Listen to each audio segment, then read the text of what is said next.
Yankee Stadium transformed and an old football tradition reawakened here. Making the short journey from Jersey, the Rutgers Scarlet Knights, led by the Big East top receiver Mohamed Sanu in perhaps his final college game. They'll battle the giant-killing Cyclones from Iowa State, who've overachieved to get bowl eligible. The team's first ever meeting here. It's Big 12 versus Big East on a balmy day here in the Bronx.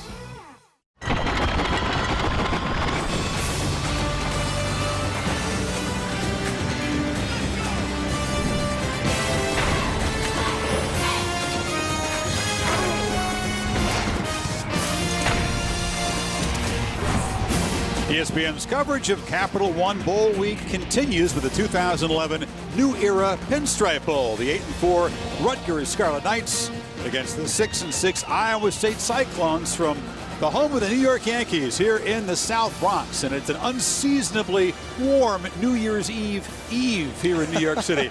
Temperatures in the 50s as a couple of transplanted New Yorkers welcome you. Chris Fowler and Jesse Palmer. Tom Rinaldi will join us from the field here. These teams have never met. We hope the excitement and the suspense of Bowl Week will continue because it's rated a toss-up game, Jesse. Yeah. But it was the huge upset pulled by the Cyclones over Oklahoma State that really reshaped the championship chase and got them eligible for this bowl game. And Iowa State is 6-6 right now, but that record is not indicative of how great of a year it has been for Paul Rhoads and his football team. Here's a team that was only supposed to win 2 games this year. They've easily exceeded those expectations, and the high water mark came with that double overtime victory against then number 2 Oklahoma State. Really captured the attention of the entire country.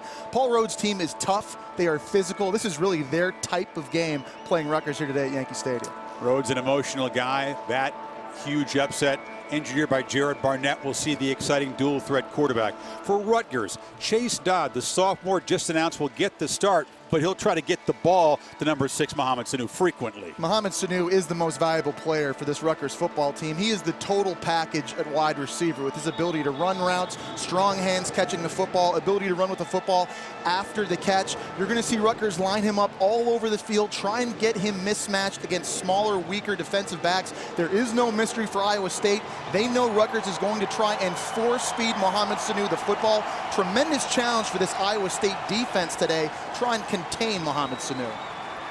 Saw a shot of Greg Schiano, 11th year coach of Rutgers. The Scarlet Knights in a bowl for the 6th time in 7 years. Missing last year, and the folks from Ames, Iowa have made the long journey. The folks from Jersey about 50 miles away from the birthplace of college football, the Rutgers campus. Scarlet Knights, for us, isn't it? Yes, I enjoy this. This booth is funky. We'll detail how this field is laid out in Yankee Stadium. It was the late George Simner that had the idea to configure this place so you could have football back in the Bronx. It goes back almost 80, 90 years, football in various Yankee stadiums. So Justin Dorner. Kickoff taken by West at the 8-yard line. The tiny but speedy returner bumps into a blocker. Now tries to get the corner. West knocked down at the 30-yard line. And that's where Jared Barnett, the freshman quarterback, takes over. He's extremely athletic, and he's a guy really that took over the starting quarterback position midway through the year in relief of Steele Jantz against Texas A&M. He's a guy that can run the football. That's going to be critical today. This Rutgers defense loves to bring pressure, so Barnett's going to have to make plays throwing the football, understanding where his answers are against the pressure, but he's got to make plays with his legs as well. Make Rutgers pay for blitzing him. Barnett 3-2 as a starter, including the big win over the Cowboys and also the win over Texas Tech.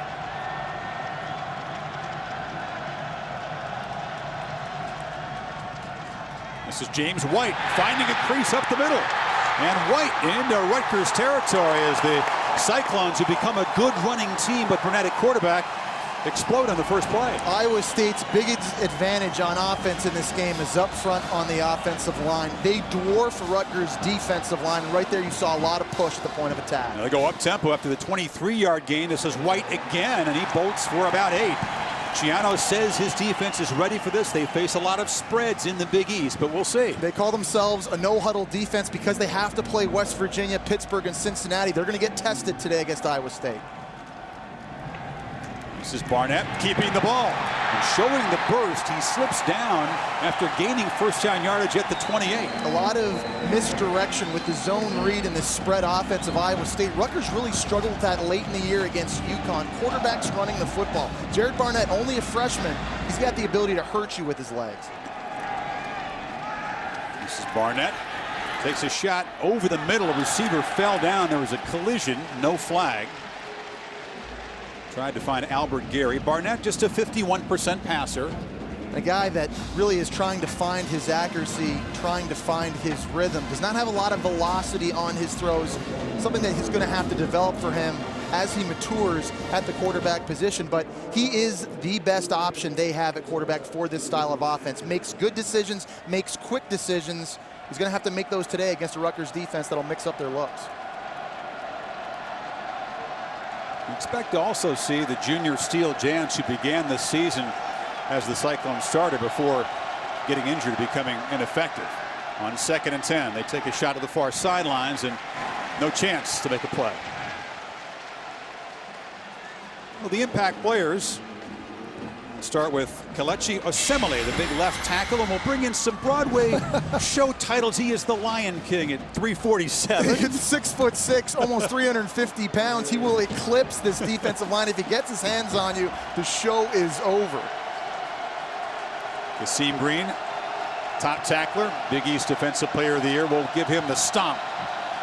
And on 3rd and long, the Scarlet Knights have donated 5 yards. Offside. 91 on the defense. 5-yard penalty. 3rd down. Justin Francis, a senior, one of the many Floridians on this Rutgers roster. And our last impact player, another one of the Jersey boys, Steve Boharness. He's got a lot of speed. Greg Schiano believes he's an NFL talent playing the middle linebacker position. He's going to have to be great with his eyes against these zone read looks he'll see from Jared Barnett. Rutgers is a good 3rd down defense, but they just made it a little easier on Barnett with the offsides penalty. They show pressure off the edge. And here it comes.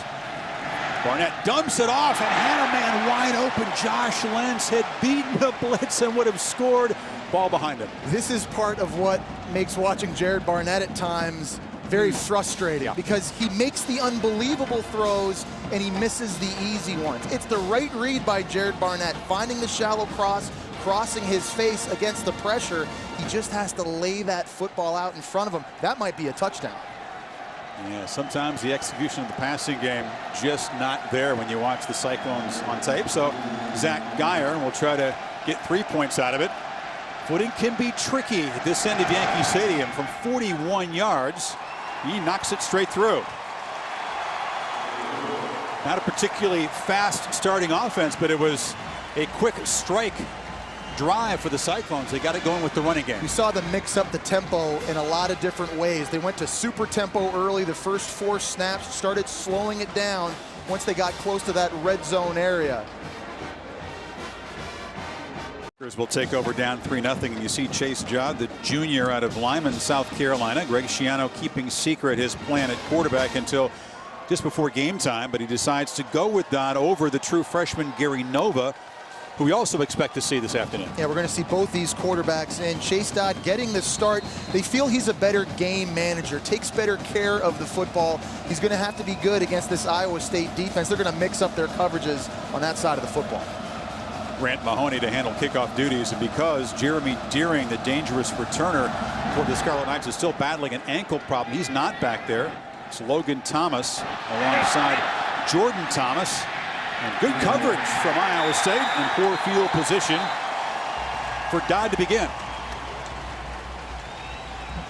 You mentioned it, Chris. We're going to see both quarterbacks for Rutgers in this football game today. Chase Dodd, tremendous competitor, only 6 feet tall, at times struggles to see downfield over a bigger offensive line when he's in the pocket. Going to have to do a good job with his eyes, anticipating throws, trying to find the windows here, particularly when throwing the football over the middle of the field.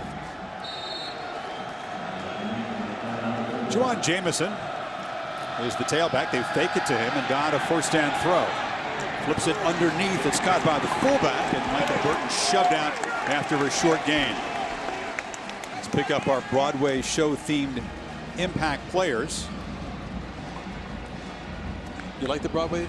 No, I love him. You're theater. You and I, we're both goers. Somebody's got to be Spider-Man. We'll show you some of the circus catches that he has made. Tremendous hands. Unbelievable and aptly named. A.J. Klein, Rock of Ages. We got a couple of guys. Co-Big 12 Defensive Player of the Year, plays with tremendous instincts. Jake Knott looks like him, runs like him, plays like him, mans the other side at linebacker. It's a great group in the second level at Iowa State.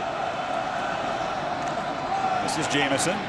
And a Rutgers offensive line, Jesse, that's had so much trouble this year opening holes. This is not the Ray Rice era, the banks of the Rare 10. They've been very inconsistent running the football at Rutgers, and part of the problem, they haven't been able to find the right combination up front on the offensive line. They've made some position switches.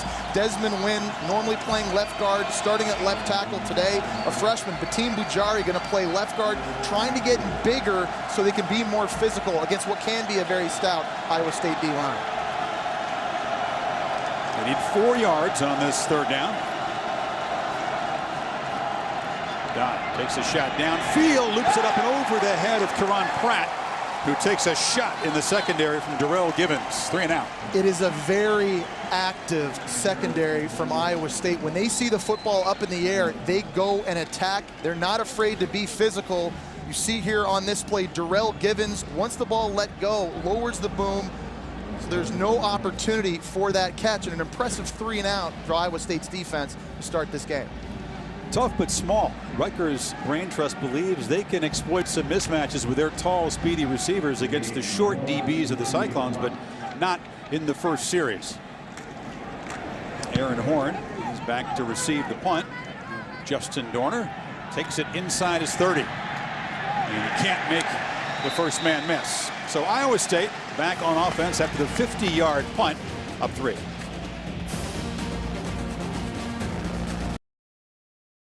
ESPN College Football, the New Era Pinstripe Bowl, is brought to you by New Era. Fly your own flag. Visit us at neweracap.com. The GMC Sierra, now during the GMC Holiday event. Trade up to the best. Well, back at play, quick start and a quick strike on the right side as Jarvis West collects the Barnett pass. They gained 41 yards, Jesse, in their first 3 plays, which were all runs, and then 3 incompletions from Barnett stalled the drive. Second and short, they'll love this. This is right in their wheelhouse here. Entire playbook open for offensive coordinator Tom Herman. Barnett on the zone read keeper. Once again, he shows that burst, and there's room right up the gut. You know, Rutgers defense is very active, especially up front on the defensive line. They use a lot of stunts and twists in games, and they have to because they're so small. Only 266 pounds across the board. They give up on average 50 pounds per player to this mammoth Iowa State offensive line. They have to be active and move around. The problem is if they get caught, then they get taken for a ride, and you saw that on that last zone replay. Barnett collects the low snap, takes a shot over the middle. This time delivers an accurate strike to Lentz, who collects it in traffic and gets the first down. When you can run the football effectively in a game early, you can open up big windows, particularly over the middle of the field. You see that play fake just freezes all 3 Rutgers linebackers just for a moment, opens up the window for Barnett. Back in playing, and White dragged down. You know, Schiano last night, Jesse, had a feeling his defense might not be ready to play their best game. They come off their worst game against Connecticut when the Huskies just worked them over, and they went there with a chance to get a piece of the Big East title and got thumped. And it's not the type of offense today you want to see, one that can be so multiple like this Iowa State attack. White has it again, and this time a short gain as a flag comes down. Boharness made the stop. Conference USA crew. This is Randy Smith. Offside. 94 on the defense. 5-yard penalty. Second down. It's the second offside penalty, and Rhodes will take that.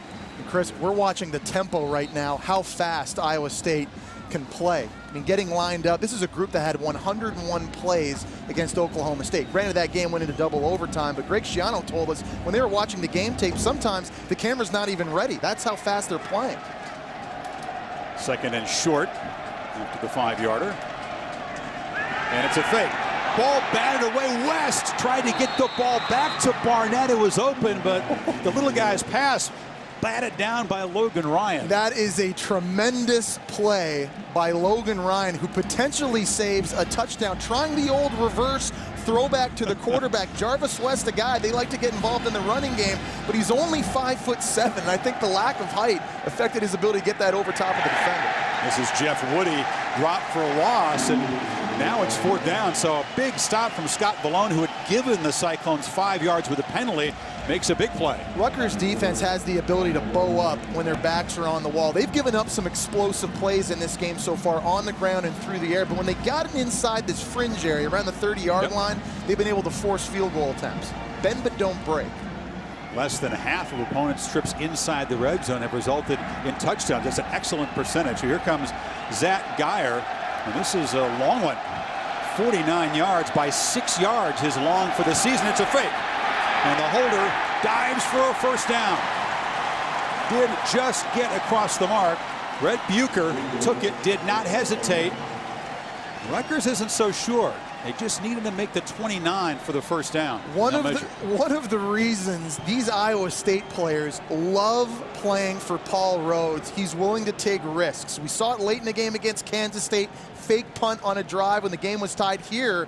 Direct snap to Brett Bucher, gets up physically forward early in this game, trying to create momentum. When you do something like this, it sends a message to your team. So much confidence. They do, in fact, convert it. And you can see how this sidelines responded. Players high-fiving, jumping up and down. Didn't get a great spot, but still got enough. And Rutgers, which has been excellent on special teams this season, blocking all kinds of kicks, not quite ready for the fake. So now Barnett with the high-tempo offense back to work.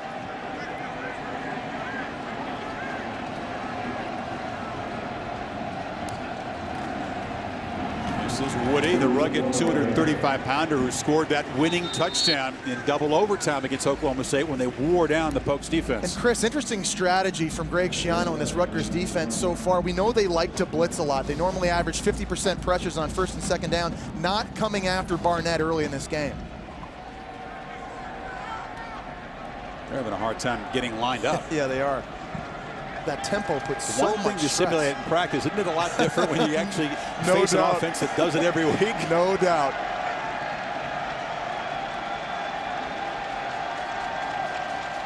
Barnett looks immediately right, but delivers one of those inaccurate passes that have plagued him. Oftentimes for a freshman quarterback, timing and anticipation are two skills throwing the football that need to be developed. And it looks right now like Jared Barnett is pressing just a little bit. He's playing almost too fast. He's got time in the pocket to hitch, allow that football to come out on time. That's another easy completion he's missed. Barnett just 2 of 5. He needs 6 yards on this 3rd down. James White set to his right. Barnett cannot escape. And Rutgers once again comes up with a big stop. It was Brandon Jones off the corner getting the sack. Yeah, this time Greg Schiano able to dial up pressure coming from the outside here at the bottom of the screen. And Iowa State does a good job initially picking it up, but you see a much smaller running back, James White, only 180 pounds, not able to be stiff enough at the point of attack. Pocket collapses, and yet they force another field goal. Yeah, this field goal attempt, apparent field goal attempt, to come from 46 yards, so they gained 3 yards. This would still be, again, a long for Geyer, who's made 10 of 13. It's the snap down, the boot away. And Zach Geyer is 2 for 2. 2 promising drives for the Cyclones fizzle, but they end up with another field goal.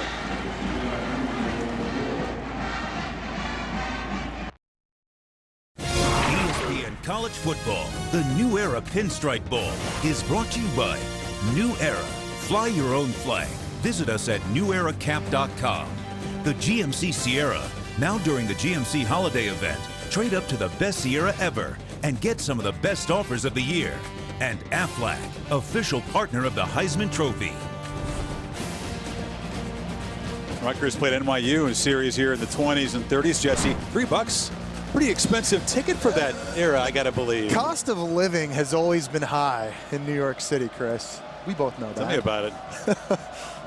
This is just a gorgeous day for December 30th. There have been a lot of postseason baseball games over the years played in a lot tougher conditions than this football game. We're in mid-October right now. This is unbelievable. Mahoney to kick it away. Cyclones had excellent coverage on the first kickoff.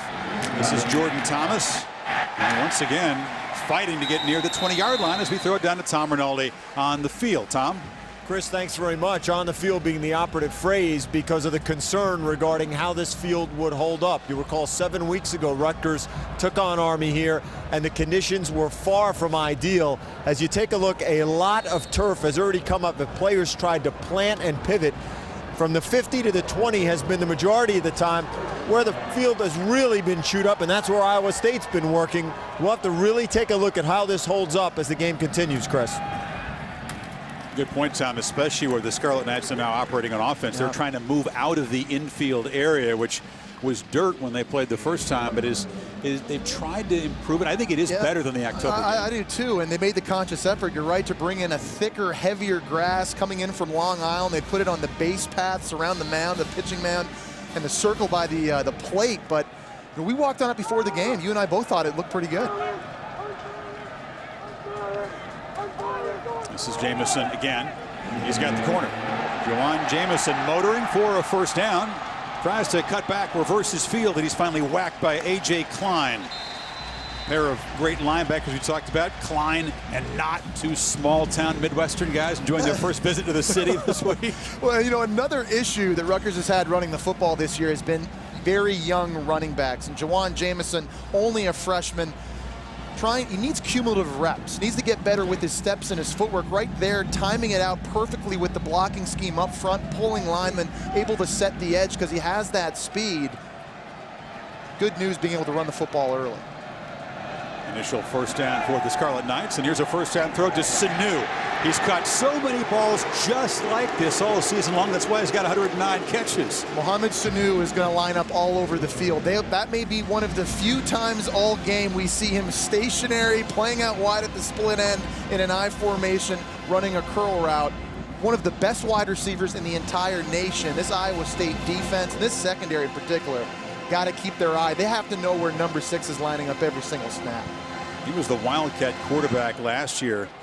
Carried the ball a bunch of times, took a real beating. He's been able to focus just on wide receiver this season, and it's really paid off for him. This is Karan Pratt, the sophomore. Short gain. Well, and to your point, Chris, it's interesting to wonder how much further along Mohamed Sanu might be had he not played Wildcat last year and had to focus 59 carries a season ago. He could have just spent all that time in practice worrying about route running, and I think that time at Wildcat really beat him up as well. And I think it's something that Greg Schiano wonders just how much better he might be this year had they played in a pro-style system like the one they're playing in now last season. Great route runner, great hands, strong.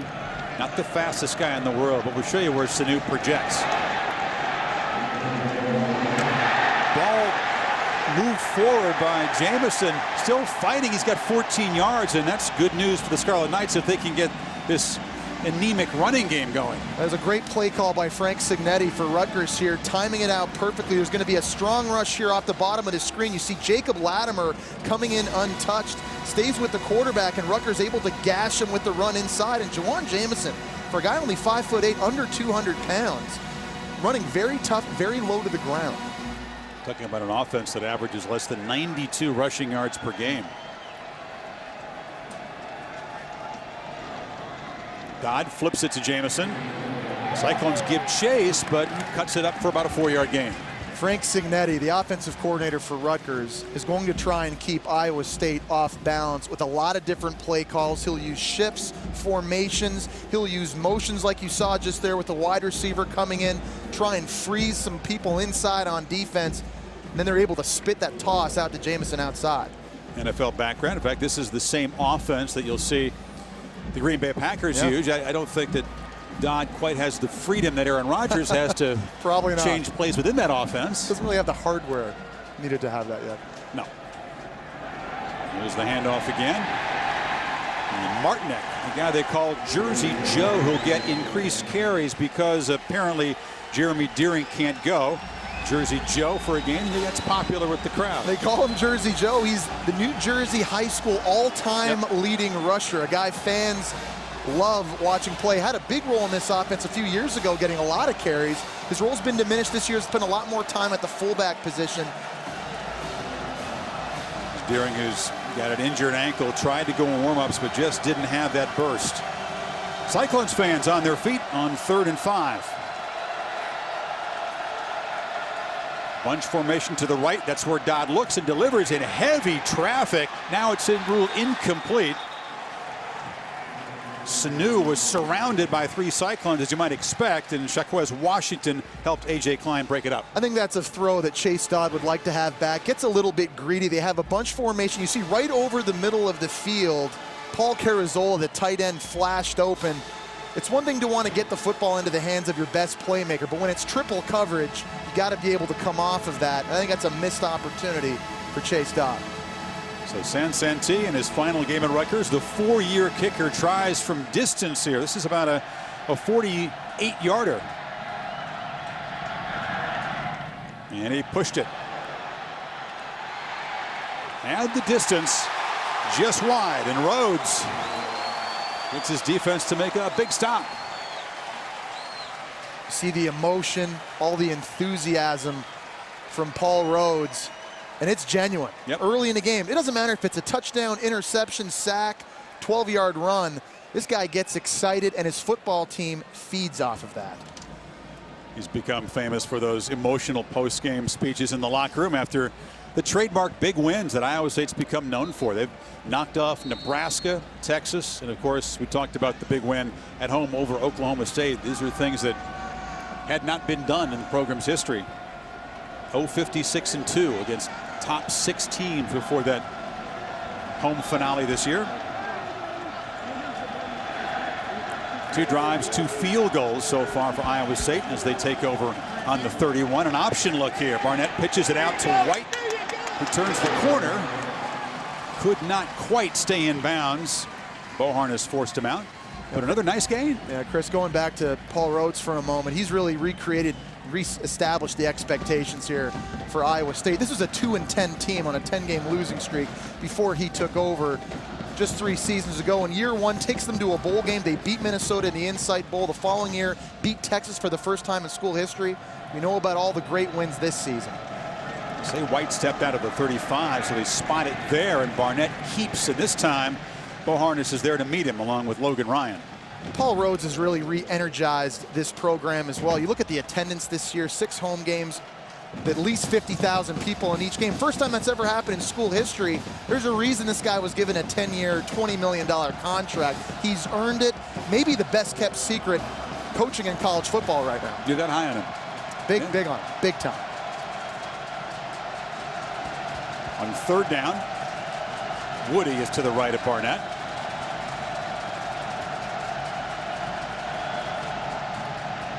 Jarrett has time, takes a shot downfield, but well over the head of Darius Reynolds. The downfield accuracy just has not been there. Well, we just saw Chase Dodd force a throw in the previous series. On this one, Jared Barnett has nothing downfield. Rutgers decides to play a big zone coverage. He had his running back, Jeff Woody, on a check down throw 5 yards in front of his face. If he just takes that, it's a first down right now for Iowa State. Jared Barnett, he's got to find his groove, get settled in here in this game. Just a 2 of 7 start. As the lefty punter Kirby Vanderkamp boots it too short for Sanu to have a chance, and it just rolls dead, and the Scarlet Knights will take over at the 26. Capital One Bowl week and a full day of college football continues tonight on ESPN, 10 o'clock Eastern time. Iowa tries to win their 4th straight bowl, shorthanded without running back Marcus Coker, against Oklahoma in the Insight Bowl. Big 12 representing well. It was the wild shootout in San Antonio, won by Baylor, that lifted the conference record to 3-0. So the Cyclones trying to keep that going, and then later on Oklahoma. You know, Oklahoma, you mentioned Marcus Coker not playing for Iowa. Of course, we know no Ryan Broyles at wide receiver from Oklahoma, and Landry Jones, 5 interceptions in his last 3 games without him.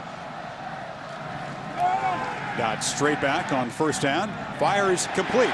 And this is Timothy Wright into Iowa State territory. So Cignetti dials up a first down throw, and they beat the 5'7" corner, Jeremy Reeves. It's so important for a quarterback to be able to move in the pocket. Doesn't have to be anything drastic. You see Dodd here just slide to his left in the hitch and able to still throw on rhythm. That's coaching from Frank Cignetti. You had talked about him earlier, 3 years having coached in the National Football League. He's a great quarterback mind, and that coaching here rubbing off on his young quarterback, Chase Dodd. 25-yard gain moves the ball into Iowa State territory. Another first down throw. He's got time, looping the ball into double coverage, looking for Brandon Coleman. Incomplete on the jump ball. Little greedy there. Trying to take advantage of a young freshman receiver in Brandon Coleman, who's 6'6", and I think the idea here is jump ball, let our guy go get it or nobody gets it. And there, Coleman doing a nice job becoming the defender here, making sure this football not caught. Leonard Johnson, number 23, is 5'10", plays bigger than that very good athlete. He's the corner that was placed opposite Justin Blackman and did a pretty good job shutting down the two-time Biletnikoff Award winner that night. Empty backfield, 5 receivers on 2nd and 10. Sanu has room. Tries to get the corner, lowers his shoulder, loses the football. Looks like the Scarlet Knights have gotten it back. A lucky break there as the ball came loose. He was knocked out there by Jake Knott. Mohamed Sanu has to be careful with ball security, and certainly being a physical wide receiver is one of his assets. Yards after the catch, his ability to get physical in the second level of the defense. Right here, the ball separated here from his body. 3 points of pressure is what coaches will teach their players and preach to them, keeping it high and tight. Rutgers gets away with one there.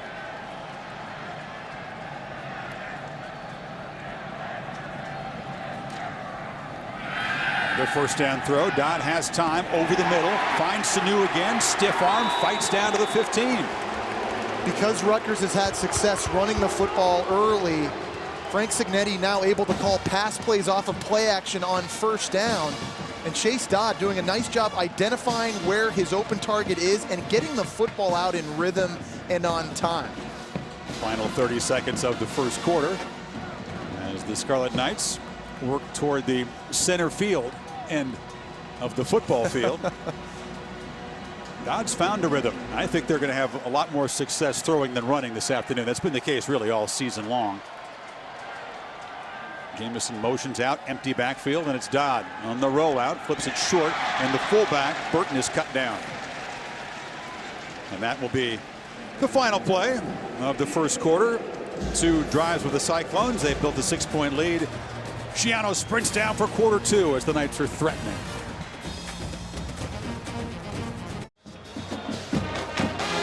Greg Schiano's defense surrendering 2 field goals, making some big plays when the Cyclones had penetrated inside their 30. Now Rutgers, with their promising drive as we begin the second quarter, they're in the red zone. This is an area, Chris, where their offense has to prove its physicality. Generally, the best red zone offenses in college football are the ones that can run the football down in this area of the field. The passing windows, the passing lanes become constricted.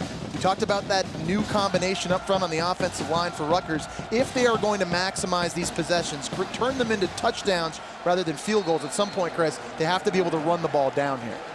Well, on 2nd and long, Cignetti sends 5 receivers out, empty backfield for Dodd. Quick drop, fires over the middle. Sanu again, his 4th catch.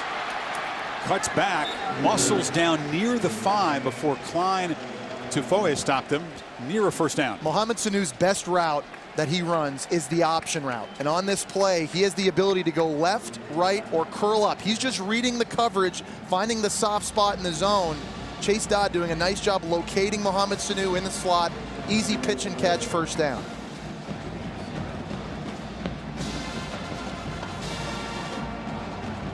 On 1st and goal, we'll see if this Rutgers offensive line can do what you suggest. Overpower people. They've rarely done that this year. Power formation right now. Stutter step and met in the hole by Tufoe is Jamison. Gain 1. Tufoe is a downhill player that is right at home playing. at the middle linebacker spot. He's only 5'11", and that's an advantage facing a smaller running back like Juwan Jamison. He can get low to the ground and kind of decipher, pick apart where those running backs are amongst all the trees in the offensive lineman, and right there you see his physicality, not afraid to put the face in the fan. He's from San Carlos, California.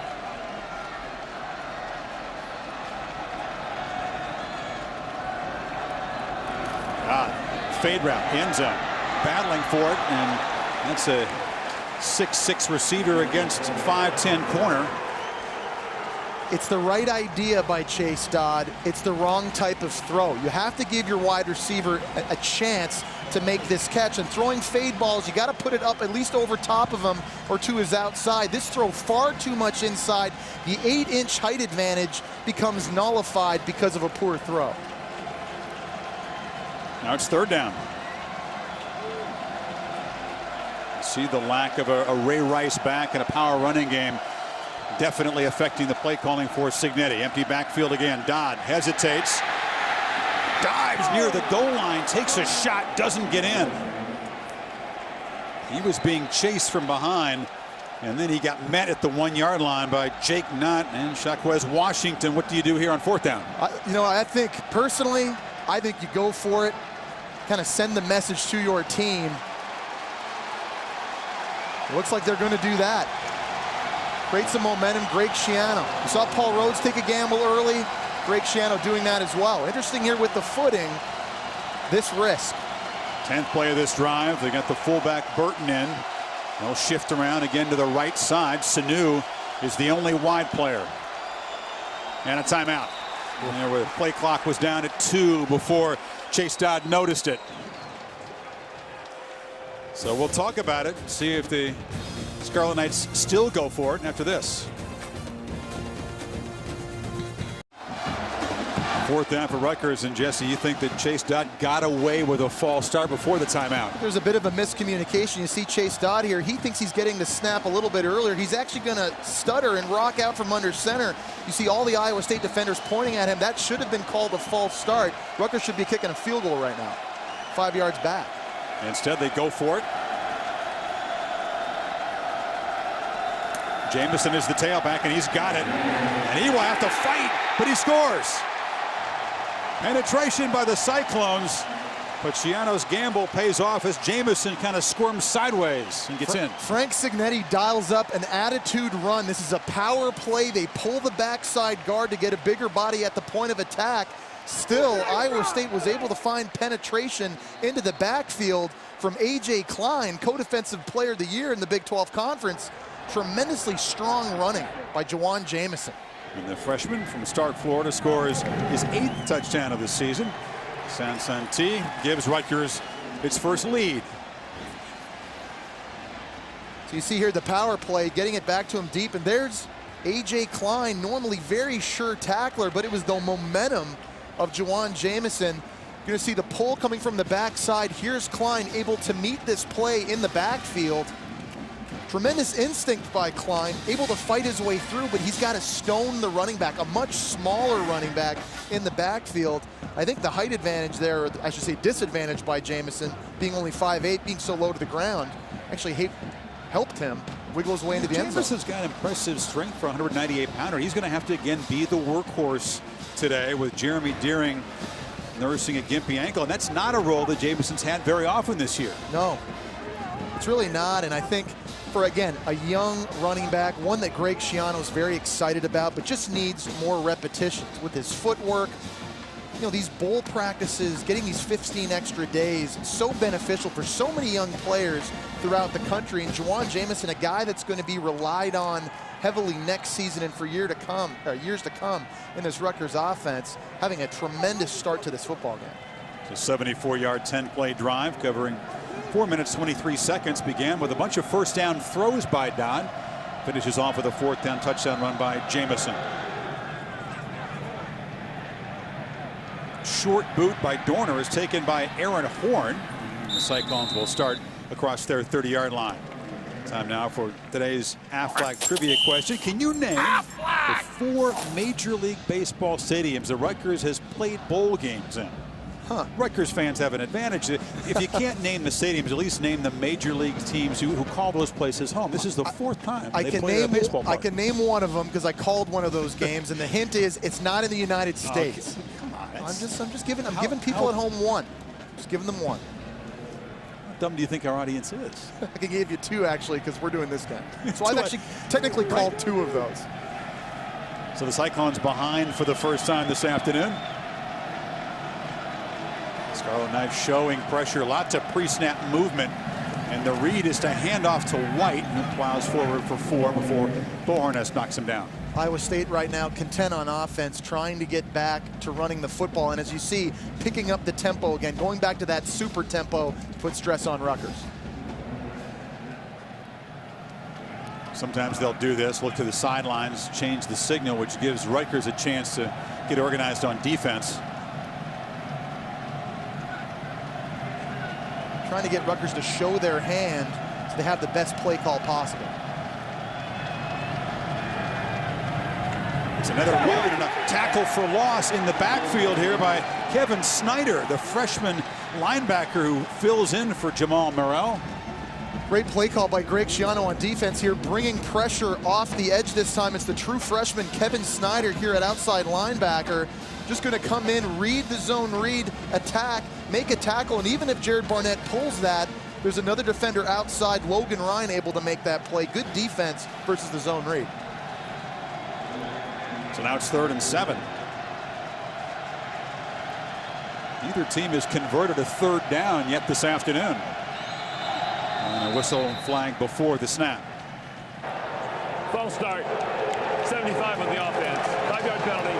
3rd down. It's big Hayworth Hicks and that Rutgers pressure that show up the middle, causing some confusion. Oh, some jitters, especially inside right now on this offensive line, and these are penalties that Iowa State cannot afford to have right now. 3rd and long, 3rd in California, not where you want to be with Jared Barnett, only a freshman who has struggled at times this year throwing the football, and today with his consistency. He's got 3 receivers bunched to the left on 3rd and 12 now, and he's sacked. Ball loose, a scramble for it, picked up. Scott Valone dragged down at the 5-yard line, and Barnett is slow to get up after the sack. First turnover of the game.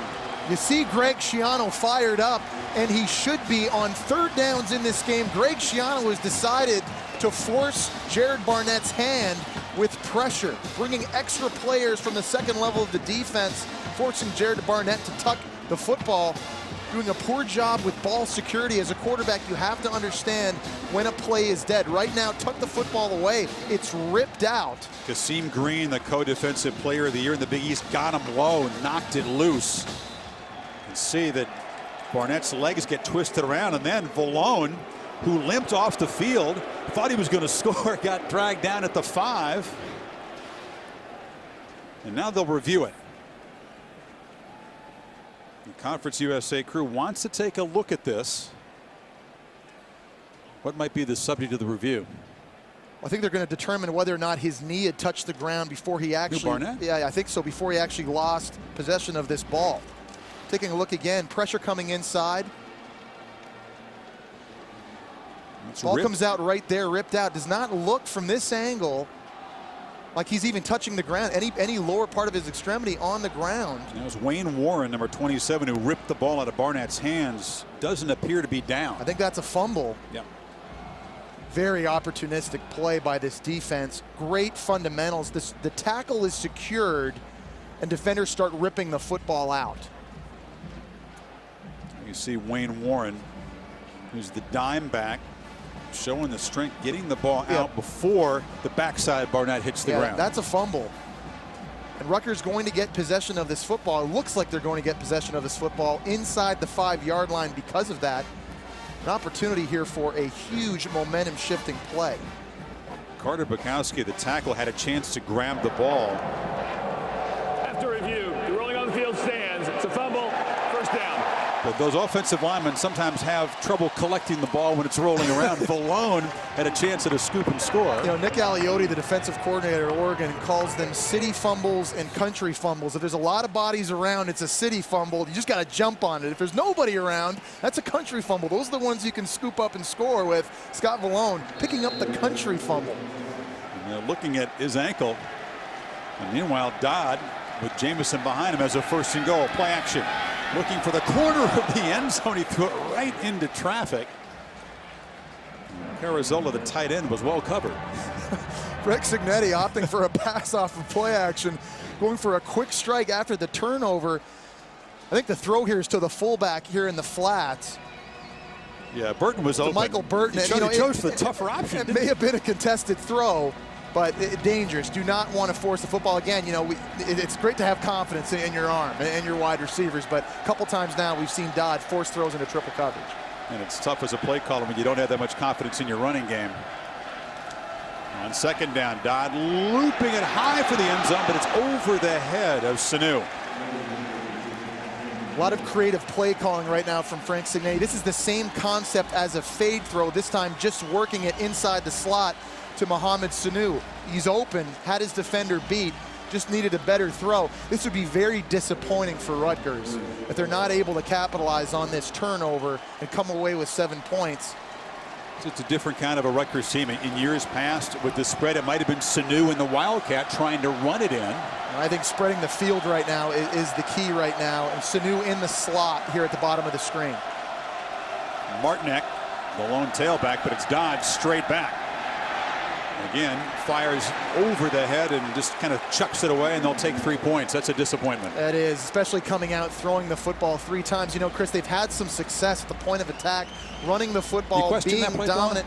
Yeah, I do. I think coming out early, I don't think there's anything wrong with trying to run the football on first and second down. You've just run it in for a touchdown here down on fourth down on the previous possession, but you know, 2 incomplete passes, then a throwaway, come away with only 3 points is disappointing. T missed from 47, this from 21. The end of the field that caused him problems in the first game here at Yankee Stadium against Army. Poor footing led to a missed field goal and a missed PAT. Footing better this afternoon, as Tom Rinaldi mentioned, and that one straight through. So Rutgers gets just 3 after getting the ball first and goal following the fumble.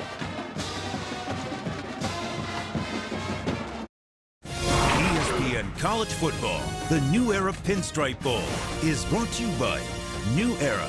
Fly your own flag. Visit us at neweracap.com. Taco Bell, think outside the box. And Jaguar.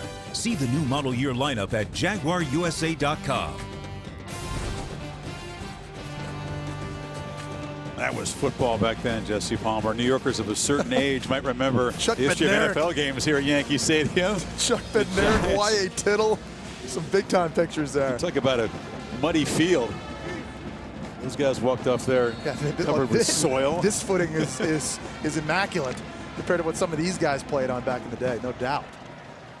You know, playing on the New York Giants, I'd always kind of secretly wanted to play a game at Yankee Stadium with the Polo Grounds. You know, you've seen all these great pictures from back in the day. The Meadowlands is beautiful and it's great. The new stadium's gorgeous, but this is such a great environment. Playing football games here at Yankee Stadium. Only seats about 46,000 for football, so I doubt they're going to give up the cash and move across the river to this side. Jarvis West has the corner.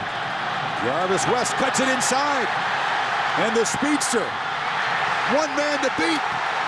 A flag is down upfield as West scores. A marker way back at the 35-yard line. 93 yards for Jarvis West. We'll see if it stands. He's still celebrating down to the outfield end zone. Return holding, 21. It's coming back. 10-yard penalty, first down. The Rutgers player is down as Rhodes kickoff return is erased. Marcus Cooper is the injured Rutgers player. A hold is what they call it, Jesse. You'll see it in the left side of the frame here. You're going to see it here, right there, number 24. It's basically 25, it looks like. Just basically tackles, or almost tries to tackle.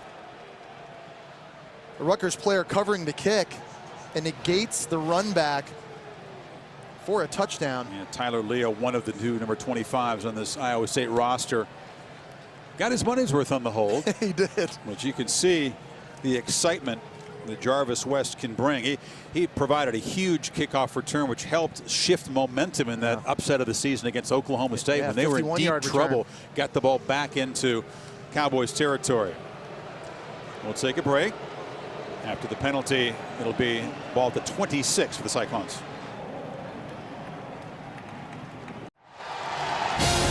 Busy New Year's Eve on Capital One Bowl Geek, noon Eastern time. The Aggies gets Dan Persa and the Wildcats on ESPN. On ABC at Cincinnati and Vanderbilt at 3:30. UCLA, Illinois, Kraft Fight Hunger Bowl on ESPN at that time. And then in prime time, Virginia and Auburn Chick-fil-A Bowl. How about Zach Collaros? Expected to get the start for Cincinnati, breaking his ankle against West Virginia late in the year. Tremendous recovery as we see Steele Jantz now under center for Iowa State. He's the junior who began the year as the starter. He's the more effective thrower of the two quarterbacks, not the running threat that Barnett is. Rolling out immediately on cue is Steele Jantz taking off. Yeah, he says, take that. Doesn't necessarily have the same wheels, but he understands the philosophies and the principles and not afraid to call zone read with Jantz in the game. You know, I think one reason he lost his starting job was because of decision making. Threw 9 interceptions over the first 6 games of the season. That was most in the Big 12. Paved the way for Jared Barnett, making a good decision there, deciding to pull the football in the zone read. Jantz keeping it again. He wants to flash his running ability, and he's in the clear. Doesn't have breakaway speed, but he's dragged down by Kasim Green after a long run. Maybe they took their eye off the quarterback as a running threat when Jantz came in, and they're paying the price. And he's reading the defensive end to see whether or not he crashes to the ball carrier. Both times that's happened in these last 2 plays. Smart decisions by Jantz. 225-pound quarterback showing you the wheels. Does not look like a young Jesse Palmer. I can tell you that. Runs way better. Like an old Jesse Palmer? Yeah, older. Looks a lot better. My point is, much better runner than I was or ever will be. First down throw for Jantz, almost intercepted. Green got a hand up and knocked it down. Well, Jantz was a guy who engineered the dramatic comeback over Iowa. They had to come back to beat Northern Iowa. They came back to beat UConn on the road. And Steele Jantz was one of the stories of September. But then he got injured, became less effective, and really got pulled against Texas A&M. That's when Barnett emerged and provided the spark. It changed the complexion for the entire season. This team played differently when Jared Barnett took over against Texas A&M. But Jantz has prepared well, and Paul Rhodes told me he's earned this spot. At least to get a few series. This time he's dragged down for a loss as Logan Ryan is having a terrific first half, penetrated. It's been really key for Rutgers today to win on first down. And by doing that, setting up second and long, making Iowa State more predictable. And second and third down have been the downs today that Greg Schiano has decided to dial up the pressure, move around, and get after these quarterbacks. Remember, they forced the fumble on the last possession on third down. Let's see if he brings pressure here. He's showing it now. Showing it up the middle. Ooh, they go to a bear look now. Center and guards, both all covered. 3rd and 15. A high delivery and a nice catch by Darius Reynolds, but he's far short of the first down. Jantz had to get it out quickly. The very last second, this Rutgers defensive line shifted into what we call a bear front, where they cover the center and both guards. It makes every offensive lineman have to block man-to-man, and Rutgers was able to sneak. Timeout.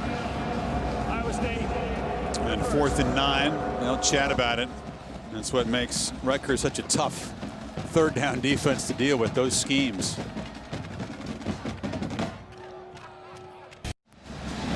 Well, Zach Geyer was good earlier, Jesse, from 45, which is a career long. This, if they kick it, will be about a 51-yard attempt. Rutgers very good at blocking field goals, coming straight through the middle. They successfully completed a fake from long distance earlier this afternoon. High snap, and the timing was off from the start as Geyer hooks it. Greg Schiano fired up with good reason. That's a win for this Rutgers defense after giving up 2 long runs to Steele Jantz, able to bow up yet again when Iowa State able to get into the fringe territory near the 30-yard line. And you're right, Chris, bad snap, high, and the holder was not allowed to, it couldn't able to get the laces outside.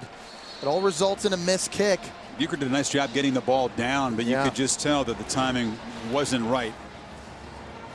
Schiano, once again, able to get his defense to come up with a stop in their own territory. The true freshman Gary Nova has now checked in a quarterback. And handed off on the end around. It's a first down carry. And Nova, we thought we'd see him. He played about half the year. He's actually been the slightly more productive of the two quarterbacks, but just a little more mistake prone. I think he has the more upside when it comes to all the physical traits when you look at size, arm strength, accuracy, all of those things. But because he's a true freshman, oftentimes this year, Chris, he's just tried too hard. Tried to make every single play, forces a lot of throws. He's been a bit more turnover prone, but this is a guy this coaching staff very excited about for the future. Don Bosco Prep is a high school power in the state of New Jersey. He barely lost a game in his high school career. The I formation, Martinick tries to cut it back, but he's stumped and he'll gain nothing.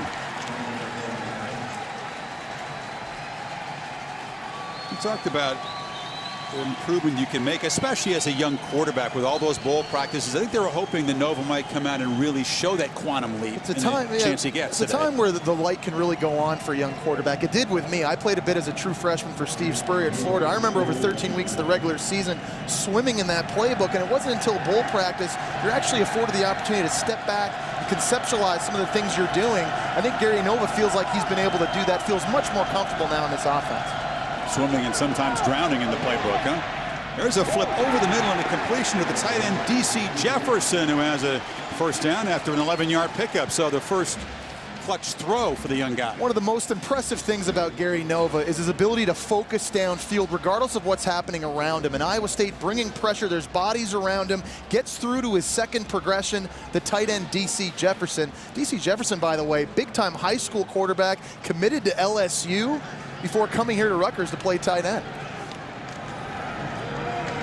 And handed off to Jamison. He takes a shot, still drives forward for about 9.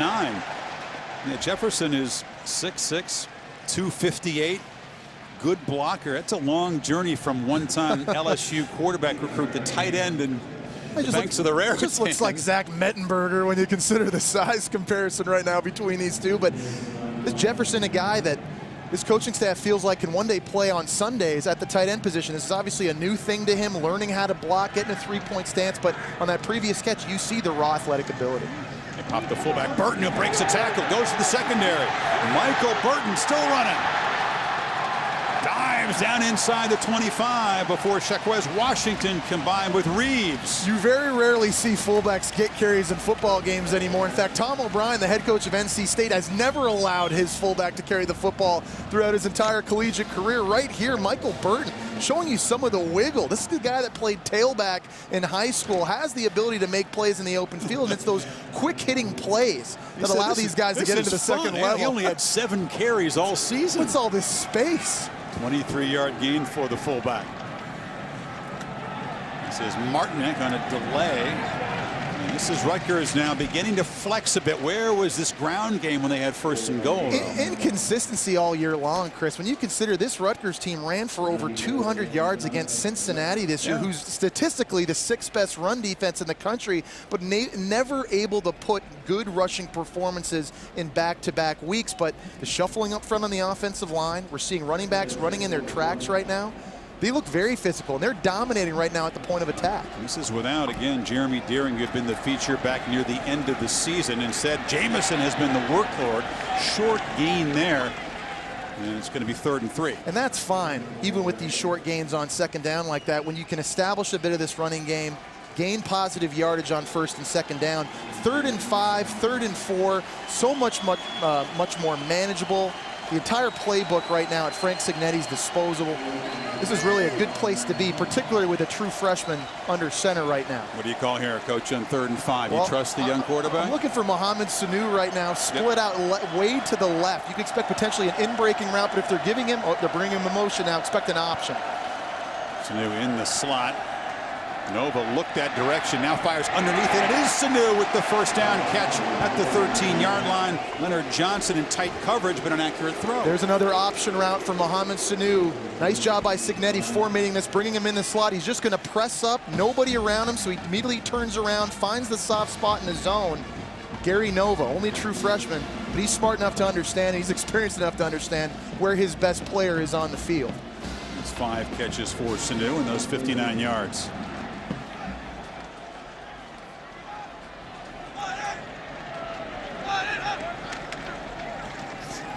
Jamison. Not much there. A.J. Klein and a bunch of red shirts swarming him. You know, these are two different looking defenses from a schematic standpoint. Paul Rhodes and Iowa State, Wally Burnham, their defensive coordinator, they play to their strengths and their personnel. They are not a pressure defense. They want to sit back, mix up all their coverages, allow linebackers like A.J. Klein and Jake Knott flow to the football. They just don't have the personnel on the defensive side of the ball right now to be very active and blitz a lot. That's not their identity. That wasn't the same case when Paul Rhodes was a D coordinator at Pittsburgh for 8 years. He was a blitzing maniac. Right, he was bringing guys from all over the joint. Not the case this year for Iowa State. And Burnham has not been traditionally a blitz-heavy guy as a defensive coordinator. Jamison knifes into the secondary. Center steps into the end zone.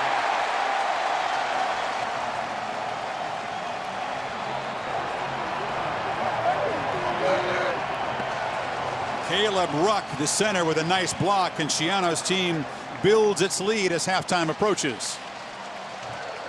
Tremendous push, explosion off the line of scrimmage again. This is a power attitude play downhill, tight ends, fullbacks, pushing Iowa State defenders backwards into the second level. That's impressive. Second touchdown for Jamison, who's gained 61 yards here in the first half. Team makes it an 11-point lead. So Rutgers beginning to flex a bit here in Yankee Stadium.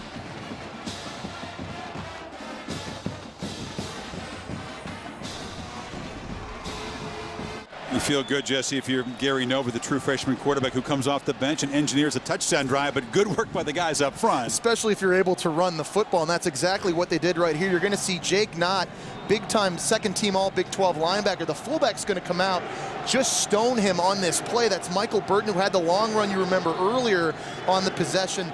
Winning at the point of the attack, the center up front, Caleb Ruck, does a nice job getting help on a double team, turning his defender around. Jamison going almost virtually untouched into the end zone. You know, Shaquez Washington got jocked there as Jamison just stutter-stepped and went almost untouched into the end zone. Rutgers fans enjoying the reemergence of the running game. This is Aaron Horn, breaks free and drags tacklers across the 45-yard line, loses the ball. Rutgers says they have it. And fighting in the pile.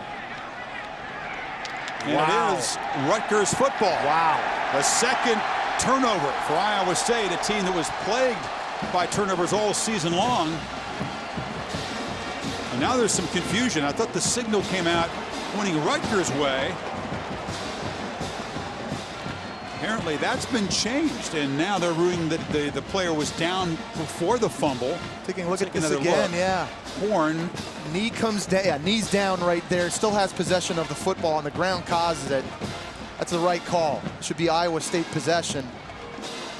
Knee down there, still has the football before the ball's even touched the ground. That's the correct call. Rutgers offense is on the field. Play is under further review. Yeah, the Rutgers offense was trying to quick snap it and, no doubt, and take advantage of the call, but you believe this will be reversed. Yeah, I think it will. Right now, if you're Greg Schiano, you got to get over with your special teams, particularly on the kickoff coverage unit, and have a little heart-to-heart. This is 2 consecutive kick returns that Iowa State has gassed you on. Remember earlier, it was Jarvis West that took one back to the house that got called back because of a holding call. As you take a look again at this play, Aaron Horn, he's the Big 12 offensive newcomer of the year. The ruling on the field is confirmed. It was not a fumble. First down, Iowa State. Ruling on the field was confirmed. Okay, well, Rutgers offense was out there thinking that it was a fumble. Well, you see Aaron Horn on this return, the value he's provided this football team. Big 12 offensive newcomer of the year as a junior, playing a big role receiving as well as in the kick return game. And with that return, giving Iowa State the football back here about midfield. And another possession for Steele. Jans drove Iowa State down the field before the drive fizzled. He's the better passer, and with 2:15 to work with before halftime, and Barnett struggling through the air, you see Jans let it fly here. No doubt.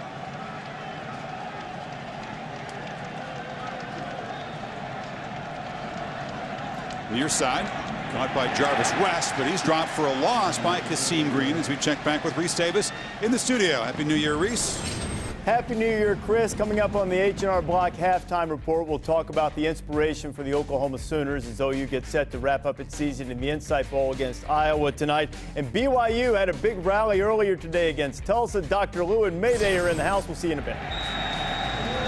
Cyclones playing quickly, and Josh Lenz collects the ball but fights back to the original line of scrimmage. It'll be 3rd and 10. Yeah, it's good to see Josh Lenz back out on the field. He's a guy that's been fighting through injuries, a calf injury, a knee injury, really the most complete wide receiver for this Iowa State team, a guy they like to get lined up in the slot. He's a weapon that's going to have to play big today. Here we are again now, 3rd down and long. This is where Rutgers has dialed up the pressure early on this possession, bringing it from the field. Let's see if they do that again. It's been tough. The Cyclones 0 for 6 on 3rd down, and they are bunching the pressure right over the Garden Center. Chance, though, has time and flips over the middle for a 1st down. Running free is Hammerschmidt, the big tight end, and he hammers down to the 31-yard line. Good call against the blitz. Tremendous play call by Iowa State offensive coordinator Tom Herman, going to use a delayed route where Hammerschmidt in a 3-point stance didn't get out on the route until all the pressure had crossed his face. 22-yard gain inside of 1:30 before halftime. 2 timeouts. This is an eternity of time. Still, Jance can take his time now. Jance flush from the pocket, flips it short and incomplete. You know, Steele Jance had to fight just to earn the starting job before the beginning of the season. Remember, Jerome Tiller was a quarterback that had played late last year. There was a 3-way quarterback race with Jared Barnett, Jance, and Tiller. Tiller was deemed academically ineligible for the entire season at the start of the year, which really turned it into a 2-man race. And Steele Jance, you see, he does have the natural ability to win that position battle outright.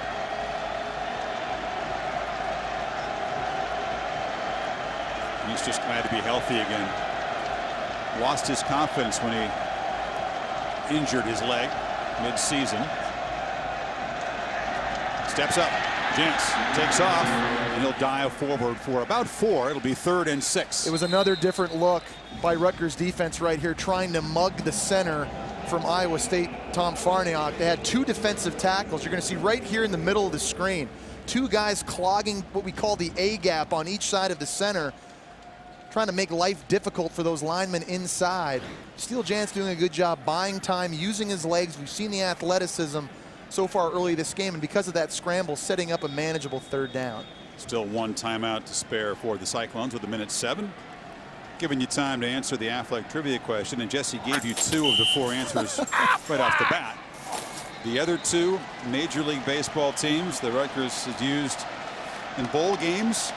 You know, they played out home with the Diamondbacks in 2005, losing that bowl game, and then The International Bowl Devil of Toronto, Rays. Yeah, you called the one. You said in 07. Tropicana down in Tampa Bay. A win for the Scarlet Knights. Big play here, 3rd and 5 as the Cyclones try to stop the bleeding. 17 unanswered points for the Scarlet Knights. They're in field goal range, but it's kind of marginal. Not a pressure look from Rutgers. They drop off. Jance loops it over the head of Darius Darks. So 4th down and a field goal attempt apparently coming up. And we talked about the windows condensing down in this area of the football field. You got to be able to pull the trigger when you see it open up as a quarterback. A little bit of hesitation there by Steele Jance on a throw to Darius Darks that he could have caught on the sidelines to keep that play alive. Just the passing game, just not crisp right now for Iowa State. The timing hasn't necessarily been great. And Shiana, who calls those defensive plays, pulling off the pressure that time, and Jance probably expected it. So here's Zach Geyer trying to make it 3rd successful field goal attempt. It's blocked. Rutgers so good at doing it, and Shiano thought they had a chance. Justin Francis, the big fella, sprinting off the field. This is one of the Scarlet Knights' specialties. That's Justin Francis's 3rd block kick of the season. Tremendous athleticism. You're going to see him right over top of the center and just times it perfectly. He got double teamed at the point of attack. 6'4". Was able to rise up, get that big left paw up there, bat that football down. Very impressed tonight with Rutgers defense. when they have their backs to the wall, they've bent at certain times. When they get inside that 30, 25-yard area with their back to the wall, they've been lights out. It's 4 times, Jesse, the Cyclones have been in Rutgers territory. They come away with only 6 points, the 2 field goals in their first 2 possessions. Now here's the question: if you're Rutgers, now are you looking for points here deep down in your own territory? Yeah. As the freshman flips it short, Martinek, as a flag comes out, picks his way across the 40, and Jersey Joe still running, but this one likely to come back. Early in the play, there was a flag in the holding zone. Holding. 60 on the offense. 10-yard penalty. First down. Well, Caleb Rucker made the big block on the touchdown run. Nullifies a 41-yard gain. And looking forward to the Tostitos Fiesta Bowl. Stanford and Oklahoma State. You and John Saunders will be out there manning the studio. Expecting a lot of points in this one. You know, it's interesting. I'm not so sure either defense has really seen an offense like what they're going to see come this game. And Stanford, we all know, does a great job defensively stopping the run. They're giving up only 90 rushing yards per game right now. But Oklahoma State, with all those spread formations, they get going with Joseph Randall and Jeremy Smith. It'd be a tremendous challenge for Bill Young, the defensive coordinator of Oklahoma State, and those Cowboys on that side of the football. Try and make Andrew Luck and Stanford one-dimensional. 67-56. I don't know if I'm going to go that high. I don't know. 17 touchdowns. Let me take the under on that. Well, Caleb Ruck was arguing with the official. He didn't like the holding call. What center does like a holding call against him? But after the 41-yarder was nullified, they'll just take a knee and go to the locker room with an 11-point lead. And it is unfortunate when you consider where Rutgers would have the ball right now. Had they not had that holding call, they'd be knocking on the door, setting themselves up for San Santee and a potential field goal here. Take a 14-point lead potentially in at halftime. After a slow start for the Rutgers offense, you do get the running game going. Juwan Jamison, a pair of touchdown runs. And Iowa State, after a couple promising drives, producing just 141 total yards in the first half. So the guys from across the Hudson River erase an early 6-0 hole, scores 17 straight points and lead at halftime of the New Era Pinstripe Bowl. Tom Rinaldi working his way towards Paul Rhodes, trying to get a word with the Cyclones coach, and he's got him. Tom? Thanks very much, Chris. Paul, jump out to a 6-0 lead. Rutgers scores 17 unanswered. How do you flip that momentum around? Got to finish drives. Got to finish drives as an offensive football team. We've converted 1 third down, I believe, in 30 minutes of football. We stalled out twice. It's good to get 6 points, but you got to get touchdowns in this game. How would you assess your team's play on the line of scrimmage in stopping their rushing offense? Well, I think in the second quarter they took over physically with their offensive style of play, and they were banging off too big a chunks of yards in that quarter. Appreciate it, Paul. Thank you. Chris? Coach is right. Just 1 for 8 on third down. We'll see if it's going to be Jans or Barnett in the second half. In the meantime, back to Reese Davis in the studio. Reese? Back to ESPN's coverage of Capital One Bowl week, set for the second half of the New Era Pinstripe Bowl. Iowa State jumped out to a 6-0 lead. Jesse, Rutgers 17 unanswered points, and they'll get the ball to start the third quarter. But we've seen plenty of resilience this season from the Cyclones. You know, we heard Iowa State head coach Paul Rhodes tell Tom Rinaldi right before the end of that half, they got to find a way to stay on the field offensively. And I think it's imperative right now for Iowa State to get back to running the football early in possessions. We saw early in this football game their ability, having success with the zone read, giving it to running backs, allowing Steele Jantz to get outside the pocket on the pulls, and that allowed them to set up second and third manageable situations. Where they got in trouble in this first half was on 3rd and long. When they were too predictable, Greg Schiano able to dial up too much pressure. It's led to 2 sacks, one of those being a critical play where Jared Barnett fumbled and gave Rutgers possession inside the 5-yard line. Yeah, it was Barnett early on, and I always say just marched down the field, got into the red zone with a couple of possessions. Then Jantz came in, and he had success running as well. Yeah, he really did. And coming in, he provides the same kind of elements. So you don't have to change yourself philosophically as an offense just because there's a bigger, slower quarterback in the game as Steele Jantz. He's got the ability to run this entire offense. What we see when it was 2nd, 3rd, and long, this Rutgers defense able to pin their ears back. And again, the key play came on a crucial 3rd down. Jared Barnett fumbling, the ball spitting out, and then Vallone picking it up, trucking down the field get the football inside the 5-yard line. Now Iowa State's defense held up, only gave up a field goal in a sudden change situation, but the offense has to get back to establishing the run, being physical at the line of scrimmage. Mahoney kicks it away. And this is Jordan Thomas. Knocked down hard at the 25-yard line. So we've seen 4 quarterbacks used, and each staff faces a decision. Who do you go with in the second half? It was Nova showing some promise, the young guy coming on late in the first half. True freshman. Go back with Dodd. Yeah, true freshman Gary Nova going to get the start here in the second half. He had a really good rhythm and a flow to this offense there at the end of that first half. He was helped out a lot by their ability to run the football. Didn't take a lot of big chances with him throwing the football, but we are going to see Chase Dodd again here in the second half. You can rest assured.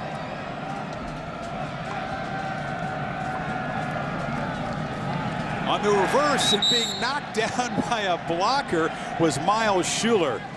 The speedster came around the edge, but penetration by the Cyclones knocked the blocker back into his path.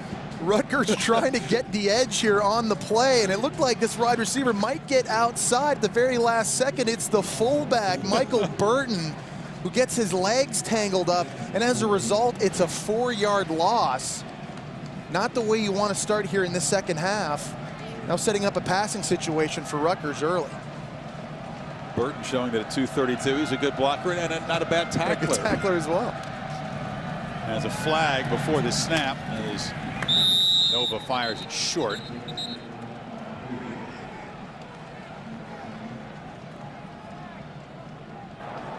Offside.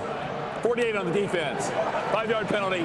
Second down. So they get back the 5 yards that they gained on the first down play. It's back to 2nd and 10. Well, you see the mindset here with the true freshman quarterback under center. Easy completions, trying to get Gary Nova into a rhythm here at the start of the second half. Keep that confidence high. He's played well so far in this football game. With that offside penalty now bringing us back to 2nd and 9. White motions into the slot, but it's a late handoff to Jamison. It was an effective runner in the first half. Had a couple of touchdowns. Stopped by Klein after just a couple here. It's going to be so critical for Iowa State defensively to get back to winning on 1st and 2nd down like this. Trying to make plays, tackles close to the line of scrimmage and make Rutgers one-dimensional. Make the young quarterbacks, be that Gary Nova, be that Chase Dodd, have to throw the football to stay on the field. Remember, it's an Iowa State defense that likes to mix up its coverages. See if they can confuse Gary Nova now here before his pre-snap, move some guys around. 5,000 Cyclone fans have made the journey on their feet, trying to get their defense going, get momentum back at the beginning of this third quarter. Nova fires across the middle, knocked down. It was A.J. Klein right in the traffic pattern, and they forced the 3 and out. Nice job by this defense, playing a big zone coverage, keeping everything in front of them and just reacting. See the big wide receiver posting up over the ball, D.C. Jefferson at tight end. But a nice job of reaction by the linebackers in the second unit, able to bat that ball down. Yeah, so much of this defense is about A.J. Klein and Jake Knott, the 2 linebackers. And they both played well this afternoon. Warren pushed back and an over-the-shoulder fair catch made inside the 20-yard line. So Iowa State will take over down 11.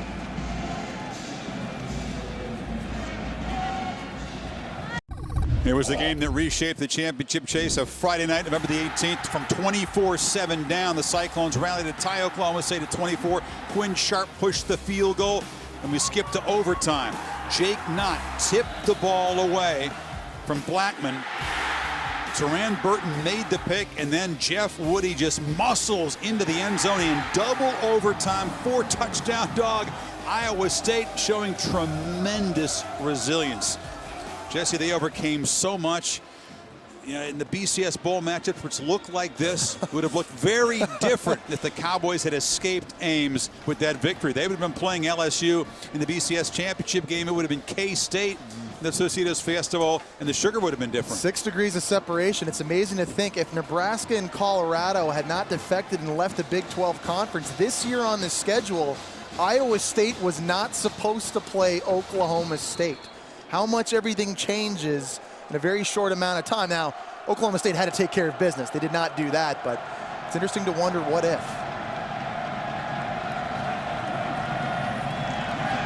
Chance is in the game at quarterback, and he hands off on the edge. Kasim Green with the tackle for a loss against Jarvis West. So they go with Chance to open the third quarter. And I think that's the right play, but watching the speed of Rutgers, this is a much faster defense this year. And Greg Schiano made the conscious effort to switch positions throughout the offseason, which we'll talk about here in a moment. Scarlet Knights show pressure. Darius Reynolds makes the catch and gets away from David Rowe. Reynolds still running. Fighting across midfield. Now we'll check the marker, which came way back before the snap. It was at the line of scrimmage. The gain was 33. It's a nice job by Steele Jantz identifying the pressure. Offside. 94 on the defense. Penalties declined. First down. Scott Ballone was in the neutral zone. The only question was, did he cause one of the offensive linemen to rock back? But no, the play will stand. Yeah, Steele Jantz looked out. He saw the corner blitz coming, and the answer to that by Darius Reynolds, just a sight adjustment, just kind of a drift throw. Nice job by Jantz understanding where his answer was for that pressure. 2-yard pass turns into a big gain.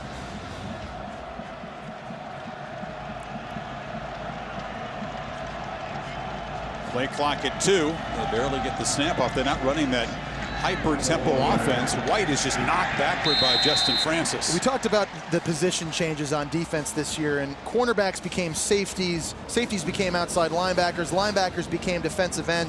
Kasim Green, Big East Defensive Player of the Year, a guy that played free safety last year, was moved to linebacker so this defense could get faster. And we've seen him flying around the field today. It's a much faster unit than they were a season ago. Green's such an instinctive player, leader in the conference in tackles per game. Again, Rutgers showing pressure right up the middle. Now they back off. Jantz looking left, loops the throw way over the head of West. Rutgers right now content defensively to just sit back and find out if these Iowa State quarterbacks can pick them apart. Not a lot of big windows here. There was a small opening on that play, but Jarvis West, only 5'7", trying to work the sidelines. That's a ball that you have to get down as a quarterback. And here we go again, Chris. Yeah. 3rd and long. This is where you have to anticipate pressure, and they're going to show it. This is where Paul Rhodes told Tom Rinaldi this is the key to the first half, inability to convert on 3rd down. This is tough. They need 9. 1 for 8 right now. And they show pressure. Jantz takes his shot downfield, throws it up for Reynolds, but there's good coverage by Logan Ryan. There's no chance for the receiver to make a play.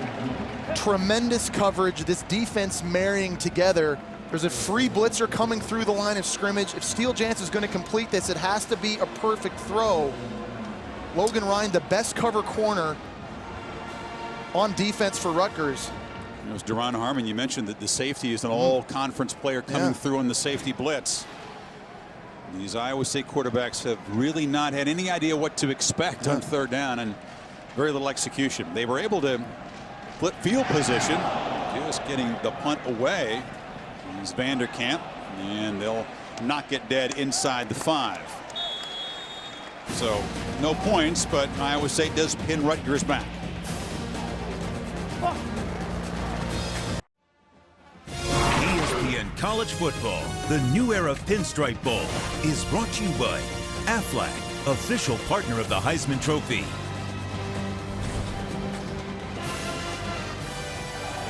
Capital One Bowl week continues, 10 o'clock Eastern tonight. Big 10 versus Big 12. Iowa and Oklahoma. Site Bowl. Again, no Marcus Coker for the Hawkeyes as Bob Stoops tries to beat his alma mater. Your prediction on that, Mr. Palmer? I'm going to go with Iowa here. I think a lot of people may find that to be an upset, but we know no Ryan Broyles for Oklahoma. No Jazz Reynolds playing wide receiver either. He's out with a kidney injury. Chase Dodd, the sophomore, back in at quarterback, and he hands to Jameson, who spins for a nice gain across the 15. So Gary Nova, pretty effective in his couple series, and now it's back to Dodd. I think Dodd deserves the opportunity to come back in and play at this game, with the exception of one 3-play series after they recovered the fumble deep down in Iowa State territory in the first half.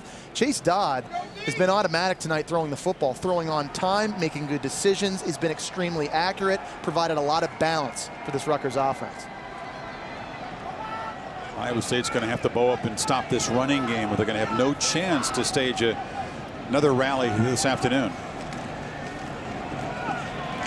This is what Rutgers wants to do, and the offensive line is beginning to gain some confidence and gain a push. You see the issues that shifting and formatting can create for a defense here. Lining up in what looks like a spread look, you motion the fullback back into the I formation.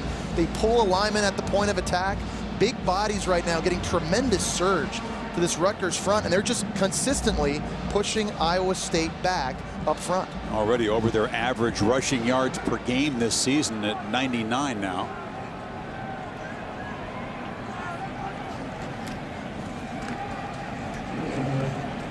Jamison knocked down after a short gain. Tough-o. It's a pick your poison dilemma to an extent if you're Iowa State on defense right here, because do you want to bring the extra 8th defender into the box to stop the run and then risk one-on-one coverage outside with Mohamed Sanu? That's the question. And you kind of got to decide what you want to do. Are you content to try and slow down the run, control your gap responsibility with 6 and 7 players inside? How much trust do they have with Chase Dodd here, Jesse? An 11-point lead. Chiano certainly doesn't want a turnover down here in his own end. No. 2nd and 9. Schuler in motion again, and Dodd flips it in the flat to Jamison.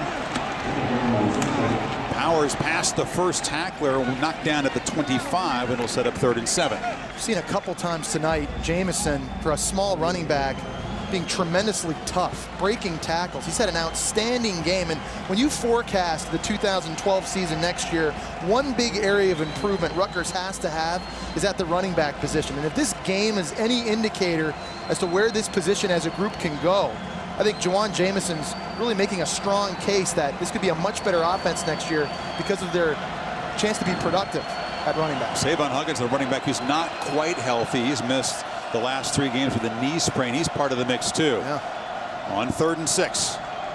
Dodd flushed. Still looking. Now tucks it and slides across the 30. I think he's going to be just short, Jesse, of a first down. Klein came up, and the quarterback did a feet first slide there. When plays break down, wide receivers have to help their quarterbacks out. And that was a bad example of good scramble rules by these wide receivers. You're going to see Chase Dodd move out to his right side, and he's got 2 receivers just staying stationary. They're not working to get open, not giving their quarterback anywhere to go with the football, and as a result, 4th down. Did you see Klein come flying over Dodds? I'm going to slide feet first here, and that hustle by Klein kept the quarterback from making the first down. Greg Schiano very unhappy with that last possession, letting Chase Dodd know about it. Dorner. Side spin boot that Horn will let bounce, and it takes a good Rutgers bounce. Rolls dead at the 13-yard line. 57-yard punt, so good work by the offense. Is flipping the field position. Coming up, a look at my and Jesse's Newark, and they're very different, I'm told. I guarantee a little personal tour of the Big Apple coming up. Chris Fowler's probably going to talk to you about the Empire State Building or the Statue of Liberty and all the touristy places. And Tom Rinaldi can't tell you anything because he's from Brooklyn. But I like to start my day in Central Park. Great place to go for a jog or walk your dog. Later in the day, head downtown to the West Village. Walking up and down Bleecker Street, great shopping, great restaurants. My favorite there is called the Little Owl. And finally, to end the night, heading on down to Meatpacking District. You got the cobblestone streets, tremendous energy, tons of supermodels, and great restaurants. I think the best is called the Derby. Supermodels. That's all true. Chris, you know, you and your beautiful wife Janet and I, the 3 of us, have spent some time down in the Meatpacking District. Not as much as you have. When the sun's gone down. Yeah. So you know exactly what I'm talking about. No, I knew your night would end on the cobblestones of the Meatpacking District. So that's your New York. A little fitness early, a little shopping, and then nightlife. Get the fitness out of the way early and head downtown. Stay south. Things have been going south for the Cyclones offense since a couple of drives early. Now they have, again, poor field position at the 13. Still trailing by 11 midway 3rd quarter. It's Jantz in traffic. And a catch made, one of those tunnel screens to Aaron Horn. Mr. Rinaldi would like a rebuttal. He doesn't think he's from Brooklyn. He knows nothing, Rinaldi. You can let him get away with that? Supermodels, how weak is that? I mean, listen, there are 4 other boroughs of somebody born in Brooklyn who lived in the Bronx and taught high school there. So believe me, let me just tell you, why don't you get on the subway once in a while there, Palmer? See the way the other people live. I'm not afraid of the L train, Rinaldi. There's a completion as they work from poor field position. Darius Darks on the sidelines. When's the last time you journeyed outside of Manhattan? You know, maybe to Brooklyn, Williamsburg or I something. got two teammates I used to play with for the Florida Gators who are living in Brooklyn now. So I actually get out there a lot more than people think. Huge fan of Williamsburg. Park Slope, where Tom Rinaldi's from. I'll give Rinaldi this. He's actually a true New Yorker, Chris. You and I are just transplants. Yeah, but he defected to New Jersey. Yeah, that's a good point. Okay, we took that back, Rinaldi. Duran Hollis in the game as the setback to the right of Jansen. He's got the ball, but he's got nothing. And Rutgers' defensive line beginning to impose itself. That was Ike Holmes, the sophomore. Iowa State came here very excited about being a part of the New Era Pinstripe Bowl because only 5 Cyclones had ever been to the New York area before this game. Paul Rhodes excited to have his guys taste the city life, and they've really enjoyed it. The cell phone cameras have been out every stop of the way, and they did visit those tourist places that you mentioned. That's sure about to talk that was to us not about part it. of my New York, my friend. You'll see. We'll see. We'll see. I have an idea where you might go. 2nd and 11. Chance looking left, delivering in that side, and again a short gain. It's Aaron Horn, and it's going to be yet another 3rd down and long for this offense. It's an uphill battle again for Iowa State, and adversity is nothing new for this football team. When you consider their first 3 games of the year, they won but had to come back in the 4th quarter of each. You talked about that Oklahoma State game earlier this year. People forget missed field goal early in that game, 5 drop passes in the 1st quarter, interception for a touchdown. They were down 24-7 to Oklahoma State and was able to come back. A lot of game left for Paul Rhodes and this football team. But they got to improve on 1 for 9, and it's Jance retreating and then just throwing it away. That play was almost doomed from the start as the Scarlet Knights again brought pressure. Another example of the newfound speed on defense for Rutgers. Manny Abreu, a converted linebacker, now playing defensive end, did a great job exploding up the field. He forced Steele Jance to continue to backpedal, really messed up the entire timing on that route, forced the throwaway. That speed coming in handy for Rutgers. And Wayne Warren, the safety, also came on the blitz. Close to the block was Logan Ryan. Sanu collects it and is dropped immediately. All right, Mr. Palmer, you talked about supermodels and I'm not saying I'm cocktail dating them, bars. just saying I'm looking at them. I have a different take on New York. I love the energy in New York, but to keep my sanity, I have to find nature. Riverside Park is my front yard, long paths to bike and run up along the Hudson. You can watch the sunset over New Jersey with a drink when it's warm. Central Park is close by. You can just get lost in there. Huge parcels of nature. It's where the dead bodies are found on Law & Order if you watch that show. And the High Line is a 20-block long park on an elevated train platform with lawns and trees, really a symbol of New York's innovation and inventiveness. It's all about nature for me as Rutgers takes a shot downfield. Ball looped in the air for Brandon Coleman, and flags come out as he draws the interference. Finally, they went after the 5'7" corner Reeves with the 6'6" wide receiver Coleman. 11-inch height advantage comes into play. We've seen Rutgers a couple times tonight try and take advantage of their 6'6" freshman wide receiver. And those chances finally pay off here on what looks like is going to be a pass interference call. Reeves got up high, got his hand in the face, but got in the way. Pass interference on the play. Second down. They'll pick up the flag. Tell you what, taking a look back at it again, I think that's great defense right there by Jeremy Reeves. Not enough contact to throw that flag. Ciano begs to differ, but they do pick the flag up. Look at the competitive nature here of Jeremy Reeves, who again, we know is the smaller corner in this Iowa State defense. He's got a tremendous player, Leonard Johnson, playing across the field from him, but you'd argue Reeves has probably made more impact plays throughout the course of the year. He's been picked on more often, coming up big right there on that last play. Junior from Allen, Texas. This is Jamison on the delay, short gain.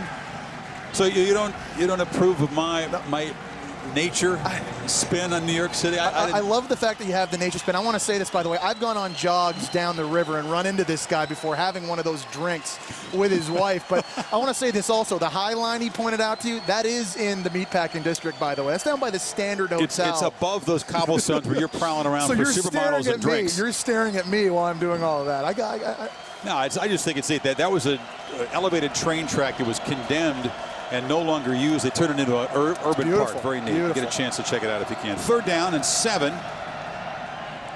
And another incompletion. Both these offenses really struggling on third down. There have been so many third and longs, and another punt. Defenses have had their way so far in the third quarter. And some more miscommunication right here between the quarterback and wide receiver at Rutgers, just not on the same page, and coming out trying to be aggressive, throwing it downfield early. But a good job of Iowa State, with an offense that's struggling right now. They're coming out and they're competing, forcing 3 and outs, trying to give them an opportunity to get back in this game. Combined 3 for 19, both teams on third down. Dorner gets it away. Horn in traffic, makes the catch, and darts upfield. And skips out across the 45, so finally the Cyclones will have good field position to work with as they try to cut into this lead. Busy Saturday. Capital One Bowl week continues with Texas A&M and Northwestern in the Meineke Car Care Bowl. At 3:30, there are games on both ABC and ESPN. And then in primetime, the Auburn Tigers against the Virginia Cavaliers in the Chick-fil-A Bowl inside the Dome in Atlanta. I'm excited about Virginia. Season they've had this year, getting set to play Auburn in the Chick-fil-A Bowl. How about Mike London getting a contract extension, much deserved. Had them knocking on the door to play in that ACC championship game right before losing against in-state rival Virginia Tech. He got knocked flat when they were knocking on the door by the Hokies, though. So Jantz in at quarterback, and the Rutgers defense has begun to swarm the ground game. White's dropped for a loss again. It's a benefit to this Rutgers defense to be so active. As you take a look at some of the longest active bowl win streaks right now, Rutgers with 4 in a row could make it 5 here today. Nobody's won more than 4 bowl games in a row. It's impressive. We saw USC, some other big names on that list. Mississippi State, which is coming up, they've won 4 bowl games in a row. Dan Mullen getting them ready to go here in the postseason. Once again, Iowa State just behind the sticks, as we say, second and long, an uncomfortable position for this offense. Jantz flips it, almost picked off by Kasim Green, and now a flag comes in late. Schiano about 15 yards out on the field. Unhappy with this apparent call. Pass interference. 20 on the defense. First down, spot the foul. There was a moment on this play that Kasim Green gets his arms wrapped around Albert Gary, excuse me. At the bottom of the frame, you're going to see Gary. Here's Kasim Green, number 20, running an inside slant throw. Kind of wraps him up. He lets him go, however, and then gets his hands out. You like the call? No, I don't like the call. And I'm a quarterback, and I think that was. You think everything's past interference? Well, that one I think was clean. Here's the reverse. The drop for a huge loss is Lentz. Not fooled was Deron Harmon. Another strong play with the all-conference safety. Iowa State struggling to find ways to beat the pressure right now from Rutgers. This time Greg Schiano dials up a safety blitz. Harmon into the backfield. They try and take advantage of all this speed and the fast flow Rutgers defense running sideline to sideline, but they run right into the teeth of the blitz, and it's another giant loss. You lose big yardage on first down. You're not going to produce many productive drives for Iowa State. Second and a mile. Rutgers just drops back. Jantz has time, but delivers across the middle, and it's picked off. Steve Bohern is to the ground, makes the interception. A flag is down. We'll check that. But Bohern has good coverage and a low throw from Jantz. Holding 74 on the offense. The penalties decline. First down, Rutgers. So the turnover stands, and the turnover troubles continue for the Cyclones. Tremendous coverage on the top of the screen here. Actually forces this turnover. Still, Jantz wanted to throw the curl at the top of the screen, and you see Kevin Snyder getting out underneath that route. That forced Steele Jantz to clutch. He has to come back now to his second receiver, throwing it too far inside, not seeing Boharness draped in front of his wide receiver. Bad decision. Tremendous coverage, though, on the initial wide receiver. Forced that turnover. So in the closing minutes of the third quarter, once again, the Iowa State defense is going to have to come up with a big stop to stay in this game. But on first down, it's Jamison powering forward for a nice game. Chris, a moment ago, we were talking about the success Rutgers has had here recently in bowl games, and Greg Schiano has really changed the expectations here at Rutgers. This is the birthplace of college football. But they'd only been to one bowl game in 135 years before Greg Schiano showed up 11 years ago. They've now gone to bowl games 6 of the last 7 years. Bowl games are now the norm. And he's set an expectation level at Rutgers where just going to bowl games and winning them is not enough. They want to take the next step. BCS game. They want to win the Big East Conference, and that's the goal. Still is out there that they need to reach. And they feel like they'll be one of the favorites in the Big East next season, along with West Virginia, assuming the Mountaineers are still in the conference with those 2 lawsuits against the school and against the conference still in the courts. As of now, the Big East is planning a schedule around West Virginia being in this league, and I think the Mountaineers and the Scarlet Knights and perhaps USF would be the preseason favorites. And I think Greg Schiano feels like he's very close now. This is the most talent he's ever assembled in the 11 years he's been at Rutgers. He's got some big-time recruits coming in. They've got some transfers coming in. R.J. Dill, 3-year starting offensive lineman at Maryland, coming in next year, immediately going to help solidify this offensive line. Rutgers going to be able to make a push next season, potentially getting to a BCS bowl game. Jamison cuts it back. Juwan Jamison into the secondary, and Rutgers beginning to really wear down that Cyclone defense. Leonard Johnson made the stop, but they moved the sticks again. I'm very impressed by the toughness of Juwan Jamison. Again, a guy that's only 5'8", 198 pounds, but he can carry the load. That's his 19th carry right now on the day. He had 34 carries earlier this year against Cincinnati. Not a very big guy, but that doesn't mean he gets beat up. He's tough. You can give him the rock through the course of 60 minutes. 100-yard game for Jamison, again playing a lot because Jeremy Deering unable to go with the ankle.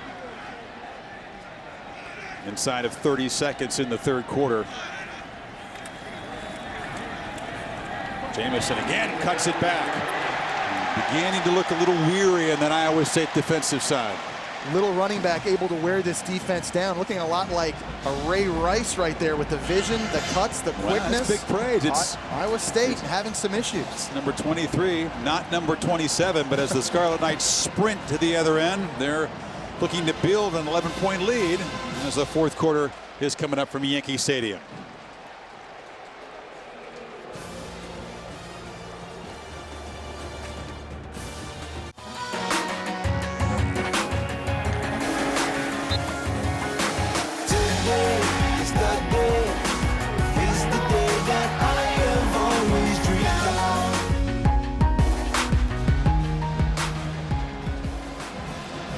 Game summary brought to you by Marriott. And I always say it, a couple of effective field goal drives in the 1st quarter. No scoring since.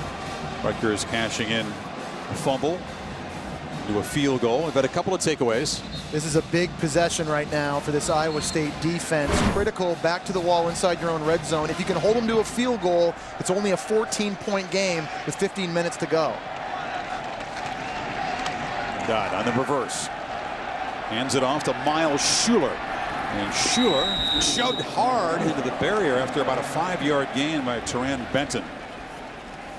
They showed him in motion a lot, finally handed to him. That's just another way by Frank Cignetti and this offensive coordinator at Rutgers to try and keep Iowa State off balance on defense. You have to hand that football off every once in a while so that the defense respects the wide receiver coming around in motion. Oftentimes in the running game, you use receivers in motion to try and freeze an unblocked defensive end. Good job play calling there, trying to mix it up for Rutgers.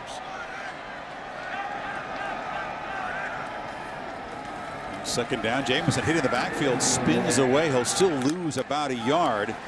Jake McDonough blew the play up. Rutgers rushing offense was such a weak spot, Jesse, all season long.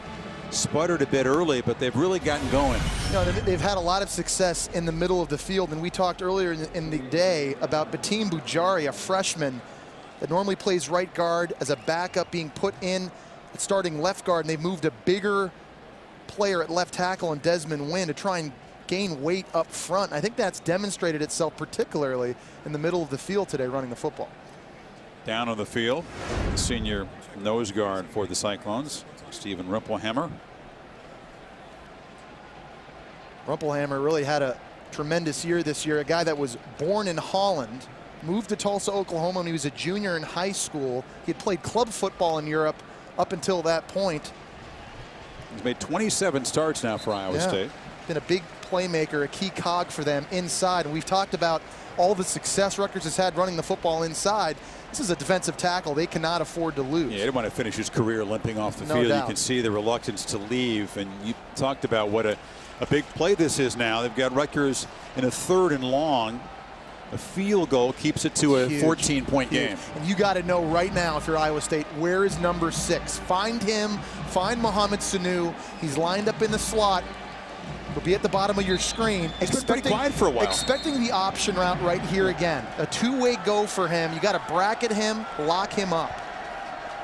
There's Sanu in the slot to the left. Sits down, catches the pass across the middle, but he's dragged down short of a first down. So they were keying in on number 6 there. Klein made the tackle. It's a nice job by the defense of getting depth in their drops and keeping the football underneath them. It was the linebacker, A.J. Klein, co-Big 12 Defensive Player of the Year, that did a great job identifying the route coming across his face, able to make and secure the tackle and force what we think will be a field goal. You know, so often Sanu is able to knock down a smaller defender and get away, but Klein's a strong guy, sure tackler.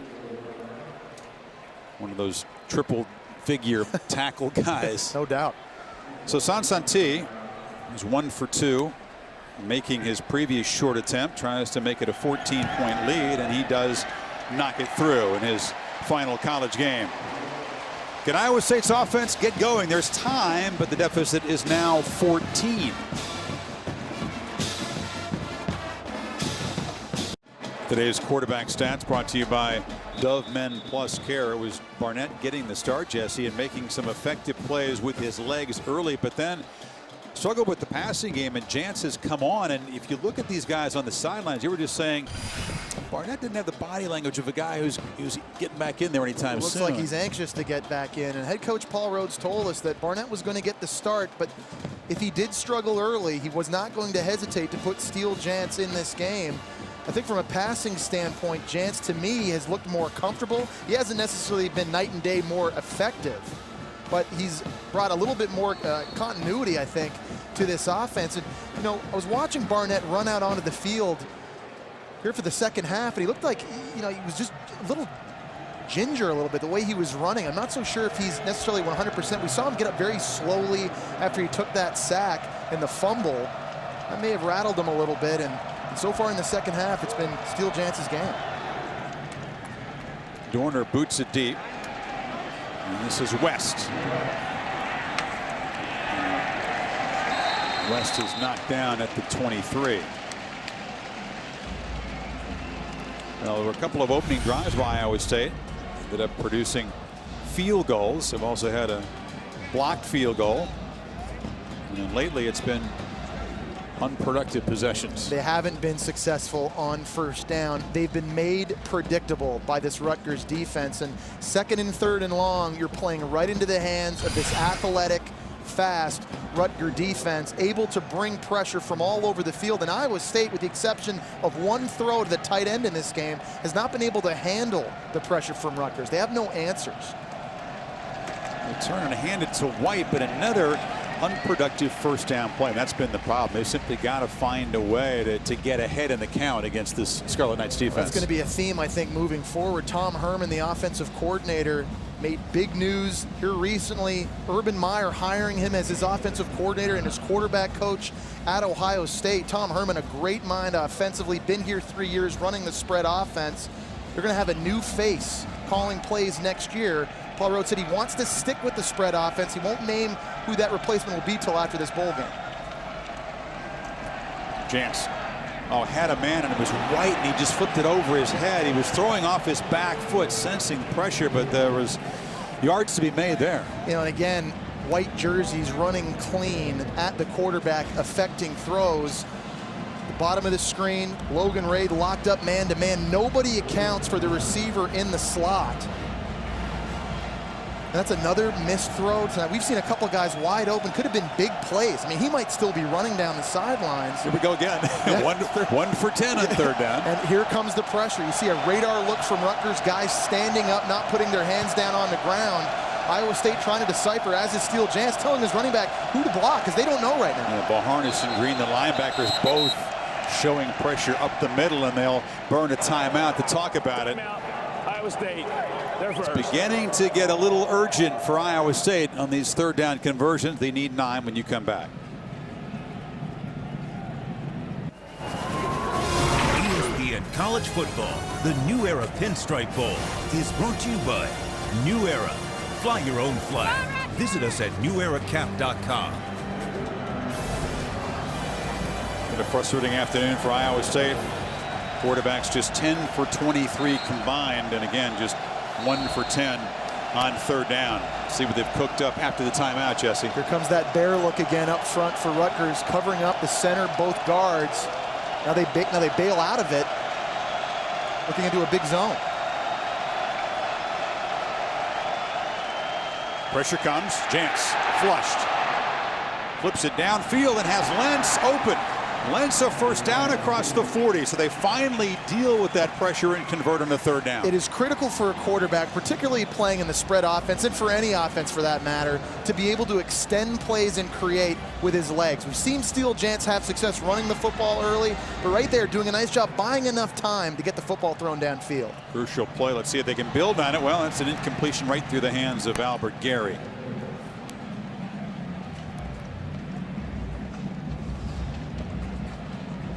The way their defense is getting worn down, inside 12.5 minutes, down 14. You can almost sense the urgency building. The Cyclones need something out of this. And they got to be able to stay on the field to give that defense a break. But you're right, Chris. Here we are in the fourth quarter, clock ticking. Got to find a way to generate points. You need more success on early downs. Over the middle, Lentz again collects it, running free, has the corner. Gets a block from Reynolds. Still on his feet. Down to the 22. So Lentz a couple of huge connections with Jantz, and now the Cyclones in the red zone quickly. Steele Jantz does a great job identifying a matchup and a mismatch. He's going to have his slot wide receiver working against a defensive end in Manny Abreu. That's an easy pitch and catch. Big, big play. And they ratchet up the tempo again. But Jantz on first down is dropped for a big loss. Kevin Snyder, the freshman linebacker, showing some promise for the future. Another good play. And there's a great answer by Greg Schiano with a play call on defense. After giving up a big explosive play, dial up the pressure right away on first down and try and knock Iowa State back out of scoring position. They lose 9. Cyclones maybe thought they could get the Scarlet Knights defense on their heels with a quick tempo after the big gain. It backfired.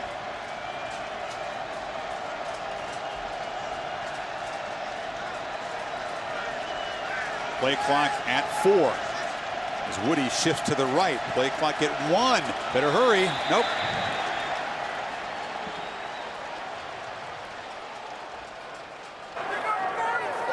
False start.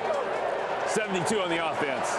5-yard penalty, second down. Assembly flag, but they're running out of time anyway. And Paul Rhodes is irate right now on the sidelines. He needs the sense of urgency to go way up for this offense right now, just taking too much time at the line of scrimmage. But again, it's the pressure from Rutgers that is causing all this confusion. This offensive line, they don't know who they're blocking. How do you feel about 2nd and 24? 2nd in California, don't love it. Jantz from the pocket, fires downfield, jump ball over the head of Darius Darks. Jones and Deron Harmon bracketing him. Third down. Yeah, trying to force a football. That easily could have been intercepted. That would have been a critical mistake down inside the red zone. You see what Rutgers defense has been able to do here today with the forced turnovers, the sacks, playing in they've been living in Iowa State's backfield today, and it's been because of the pressure. That's a big number for tackles for loss for the day and for the season for the Scarlet Knight defense.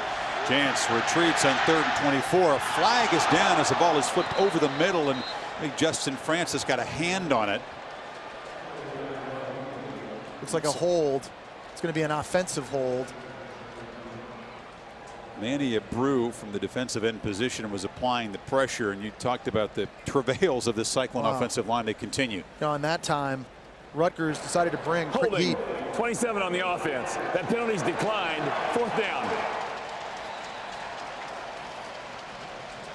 So 4th and 24. Field goal doesn't do them a great deal of good, and they're really in very, very marginal field goal range anyway.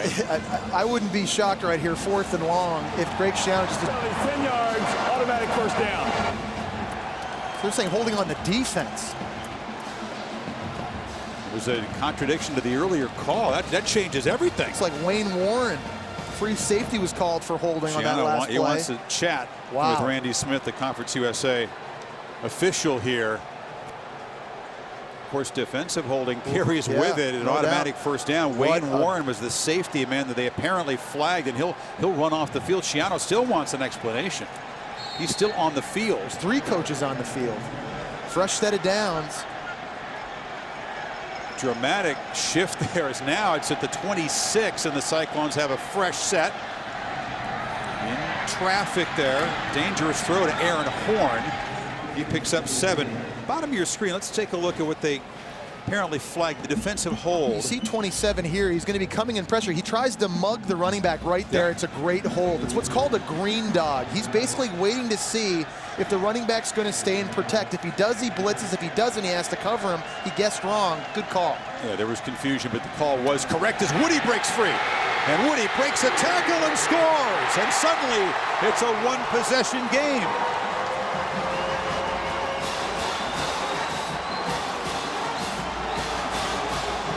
Jeff Woody, a former walk-on, a local product in the Central Iowa Metropolitan League. Tough runner. He's the most physical back right now in this backfield for Iowa State. There's a way you handle the pressure. You gashed him on a running play. You roll the dice when you want to send heat. We've not seen very frequently tonight Iowa State able to make them pay for doing it. That's one of the few times tonight they've made Rutgers pay. Geyer makes it a 7-point game. You saw the Iowa State band there. They have obstructed view seats. They really couldn't get a good look at Jeff Woody breaking free, getting into the end zone. They could figure out what was going on. We got a ball game all of a sudden. Looking forward to it, Reese. Meanwhile, here, Iowa State has battled back, trying to keep the Big 12 undefeated in bowls. That conference 3-0 entering this new era Pinstripe Bowl. And Iowa State finally, after 7 possessions, Jesse, where they were empty, hadn't scored since midway in the first quarter. 76-yard, 10-play touchdown drive. Now, I think the big key there with the penalty giving them a fresh set of downs down inside the red zone, and finally able to gash Rutgers when they decided to bring pressure.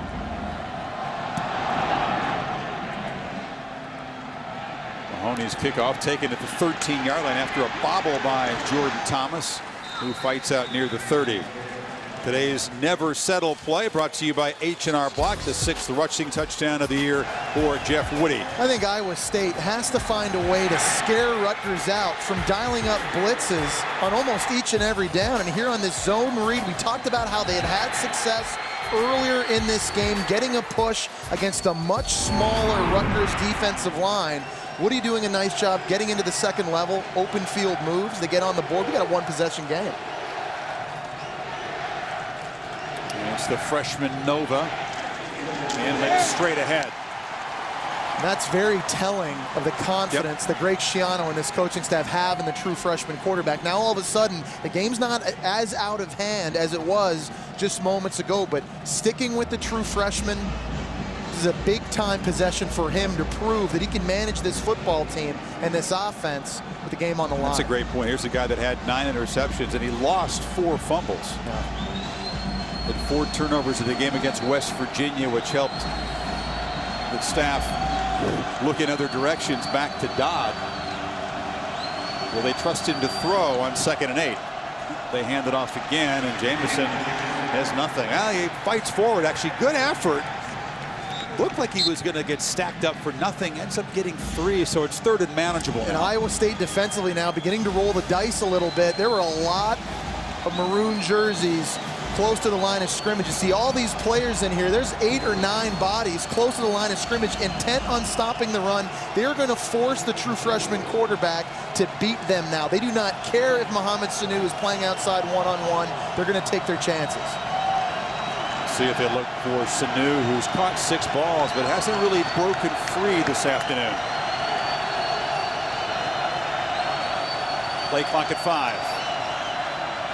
Nova wanted to throw a screen, now just has to throw it away, and Iowa State's players jumping around as they get the stop. Huge win for Iowa State, coming on the tail end of a touchdown to force a 3-and-out and get the football back, try and generate more momentum. Great job by that defense taking the screen away. Smart play by Gary Nova there, not trying to do anything foolish, understanding when the play is dead. A punt is okay. Let your defense go back out and play again. Defense has been playing well. Dorner to punt it to Horn. It's a low kick, and Horn will have a chance at his 21. Room up the middle of the field. And Iowa State will get good field position as they go back on offense, down just 7 after the 20-yard return.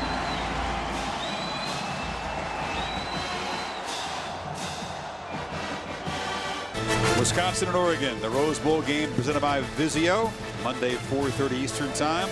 You get to hop a plane early tomorrow morning, join our contingent out there in Pasadena. Which marquee running back, Monty Ball or LaMichael James, will have the bigger day, Jesse? You know, I think it's going to be LaMichael James. I think a lot of people question whether or not Oregon's defense can match up against a Wisconsin offensive line that averages 322 pounds. But if you go back this year, take a look at Oregon holding Stanford to only $129 on the ground, USC to 139 on the ground. They held Spencer Ware of LSU under 4 yards per carry. They're not very big, but they're a lot tougher than people think. I don't think Wisconsin's going to have as easy a time running the football as people think. Leo's defense saying same song. We're supposed to be overmatched. We're supposed to get worn down by a big O-line. We'll see. Yep. So Jantz takes over. Now down just 7. Duran Hollis has it on the zone read, but he gets nothing. Greg Schiano, Jesse, in that last timeout. Watch what he does. He just tells his defense to take a deep breath, relax. Everybody listen. Breathe in that South Bronx air and then just let it out. What's he trying to communicate? No, the message, hey, they've just scored a touchdown. We've just gone 3-and-out. The sky is not falling. Let's go play our brand of football. We're still winning. We're fine. Another effective play for the Rutgers defense on first down. Leaves Jantz with 2nd and 10. Woody shifting around to the right. And it's an option look. Takes the pitch, but runs out of room. The option to the boundary, but it was Logan Ryan, the corner, who's played a terrific game, cutting Woody down. You have to be a complete defensive back if you're going to play the corner boundary position in Greg Schiano's defense. And that's exactly what Logan Ryan is. Not only is he the best cover corner they have on their team, but look at his physicality at the point of attack, able to get off a block, put his face in the fan for a tackle for a loss, setting up yet another 3rd and long. Expect pressure. And there's the 8th tackle for loss by this Rutgers defense. Pressure up the middle again from the safety, and Jantz gets it away, but couldn't get it to the open. Darius Reynolds was running there, had an opportunity, but Jantz again backpedaling furiously, couldn't quite make the accurate throw. The pressure from Rutgers tonight has had to force these Iowa State quarterbacks to make perfect Actually, throws. the throw was better than I thought. That should have been caught. They're not having a lot of time to get the football out of his hands. Even if that receiver makes that catch, he's very likely tackled short of the sticks. They just have not been able to find a lot of answers and try and scare Rutgers out from pressuring right now. I mean, there's no mystery. If it's 2nd and 3rd and long, Greg Schiano's bringing it until Iowa State can prove they can handle it. So Schiano got his team to take a deep breath, and they got what he wanted, a stop, a 3-and-out. And on the offense, we'll go back to protecting this 7-point lead with 6:40 to play as we check back in the studio with Reese Davis. Reese? Chris, we're taking you to Nashville in just under 21 minutes. Mississippi State and Vic Ballard over 1,000 yards rushing this year as the Bulldogs get set to take on the Demon Deacons in the Franklin American Mortgage Music City Bowl. Reese, in the meantime, it's Chase Dodd, the starter this afternoon, back in the ball game. Going with the more experienced quarterback, Jesse, trying to protect the ball in the lead. Better game manager, especially down here with the football deep in your own end. It's another first down run, and again, The Cyclones really crowding the line of scrimmage, and Jameson has nowhere to go. Shaquez Washington stopped him. In the big picture, I really love Greg Schiano's thought to play both quarterbacks in this game because the opportunity presented itself with 15 bowl practices to get each guy the reps necessary to feel comfortable playing in this game. Not as easy to do that during the regular season when you normally only have 5 days in preparation to get ready to play your opponent on the weekend. It's not enough reps to be split between two players during the regular season, but in bowl practice it works. We've seen 4 quarterbacks this afternoon. None of them have been particularly outstanding. Would you agree? Yeah, I'd agree with that. This is Dodd. He'll take a shot downfield, loops it very high for Brandon Coleman, and the 6'6" receiver collects it. Coleman to the house.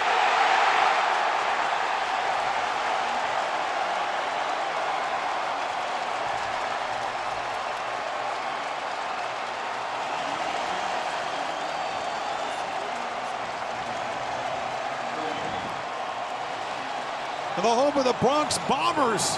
They go deep for 86. A back-breaking touchdown if you're the Iowa State defense as Dodd comes back off the bench cold and makes a rainbow throw to the big fella. And then went sprinting down the field.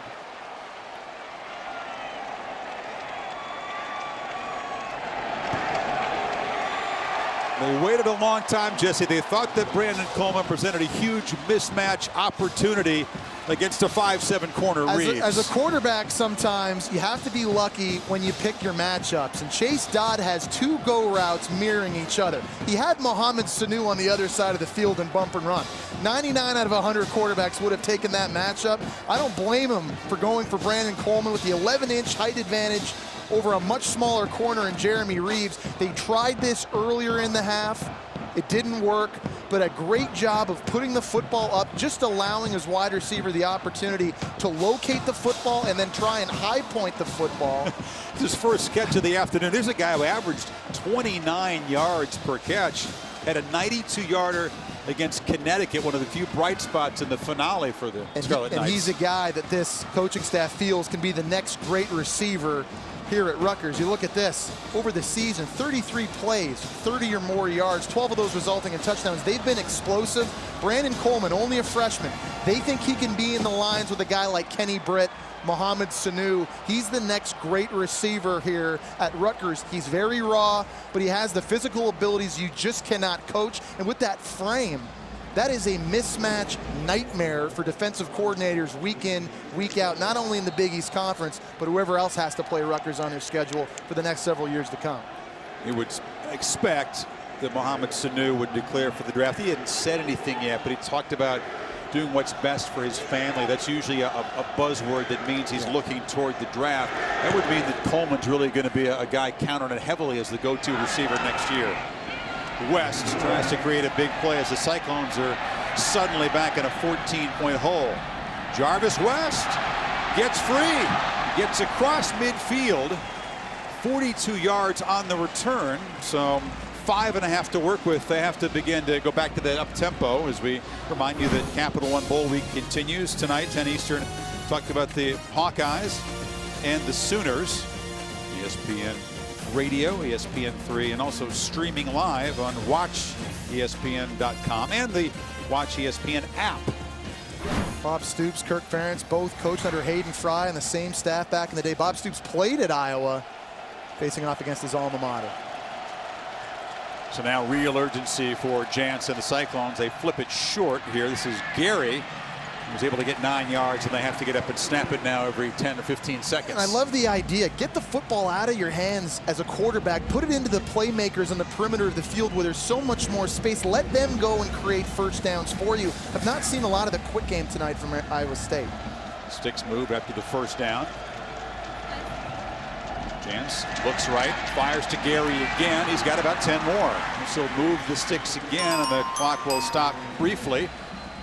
Bulldogs and the Demon Deacons to follow. You know, and this 2-minute style of offense fits right into what Iowa State does because the tempo they play at week in, week out. They're comfortable. Jans again over the middle. bobbling catch is made there by Aaron Horn, and now they're suddenly at the 11-yard line. You're seeing the difference between an experienced quarterback and Steele Jansen, what we saw earlier with Jared Barnett, anticipation on throws, anticipating the window opening up over the middle of the field. Pull the trigger when you see it. Drive taken so far just 56 seconds, and they're down threatening. And remember, this is an area of the field that Rutgers plays their best defense. Heading into this game, they had allowed opponents to score only 69% of their possessions in the red zone, tied for 4th best in the country. Their best defensive player, Kasim Green, being looked at by trainers, grimacing. His helmet is a few yards away. Again, defensive player of the year in the Big East Conference, and guy has been a leader out there this afternoon for Schiano's defense. Greg Schiano once again now rallying his entire team here on the sideline. He's got the defense around him. You get hurt as he hit Jantz after the throw here. They're going to have to make a play without their leader on defense here, and he's trying to get his guys fired up and motivated. We just take another look at this. You'll see Green here coming in on the delayed blitz. Just kind of lowers his head. It's hard to kind of see, just collapses right after running in. It looks like he's grabbing his right ankle. His right ankle, maybe, yeah. He just kind of planted or stepped on his foot or planted on it wrong. Yeah. I think his right ankle got twisted underneath him, and God, you can see hate to look at that. why he's grimacing in pain. Man. I'll show you a look. It was a little bit of a late bump on Jantz in the first place, and you just sort of relax as a player, don't you, near the end of a play. I just think one of those freak things, Chris, just kind of his foot getting caught in the ground at the wrong time. Green, a junior, Jesse, who just announced officially that he will return to Rutgers for his senior season. Saw the concern that was obvious on the face of the Rutgers players. Are well aware of how important Green is and how much they like him. But in the meantime, it's been Iowa State moving down the field quickly in 4 plays now in less than a minute to threaten. At this point, down 14. And this is an area of the field generally in the red zone as a defense you don't like to pressure. You want to kind of sit back, defend that goal line, keep the football in front of you.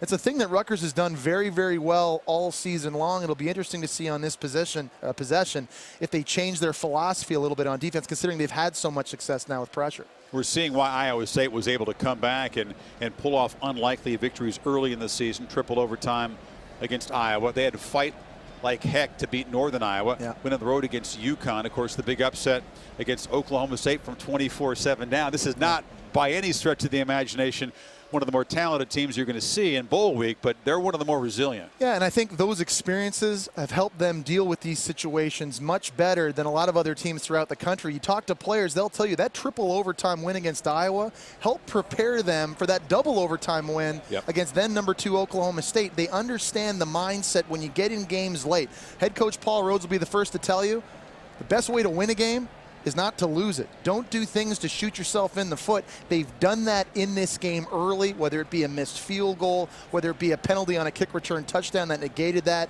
whether it was 2 sacks, one leading to a fumble and a score. But this is a team that understands late in games what is required to win late. And not a surprise, they're not going to go away in this game. And you claw back within 7, and then you give up the 86-yard touchdown pass to Coleman. You think that's a death blow, but they've marched back down the field as they continue to attend to what appears to be a pretty significant ankle injury to Kasim Green. We'll check back with Reese in the studio. All right, Chris, while we attend to the injury in your game, BYU and Tulsa in the waning moments. Riley Nelson, Cody Hoffman, he faked the old Dan Marino spike, and the champions of the Bell Helicopter Armed Forces Bowl, the Cougars of BYU, as they won at 24-21, the touchdown coming with 11 seconds remaining. Chris Givens, dangerous weapon for Jim Grove and the Demon Deacons, will take you to the Wake Forest Mississippi State game coming up in just under 11 minutes, the Franklin American Mortgage Music City Bowl. Reese, thank you. BYU, after stumbling around early, Jesse, able to come away with a 10-win season. As you see the green finally set up in the entire Rutgers defense gathering around their leader back there to wish him well. This is clearly going to be an injury that's going to affect him in the offseason. It's just an amateur prognosis, but it didn't look good. No, Let's go to Tom Rinaldi, see what he can add to this situation. Tom? Well, Chris, Rutgers' official policy is not to release any injury information until it's cleared through their medical personnel, but clearly you could see on the field as he's placed on the cart and being taken off, there was an air cast placed around that right ankle. You see Green raising up the fist. He is not only the defensive leader and Conference Player of the Year defensively, perhaps the most popular player on the Rutgers roster. So certainly the team plenty to rally around him, but a huge loss as he makes his way out trying to fight back tears and heading up through the ramp and off the field, Chris. He leaves everything out there every time he puts on a football uniform, Jesse. 13 tackles today, and now Rutgers defense has to quickly regroup, backed up as Iowa State is in scoring position.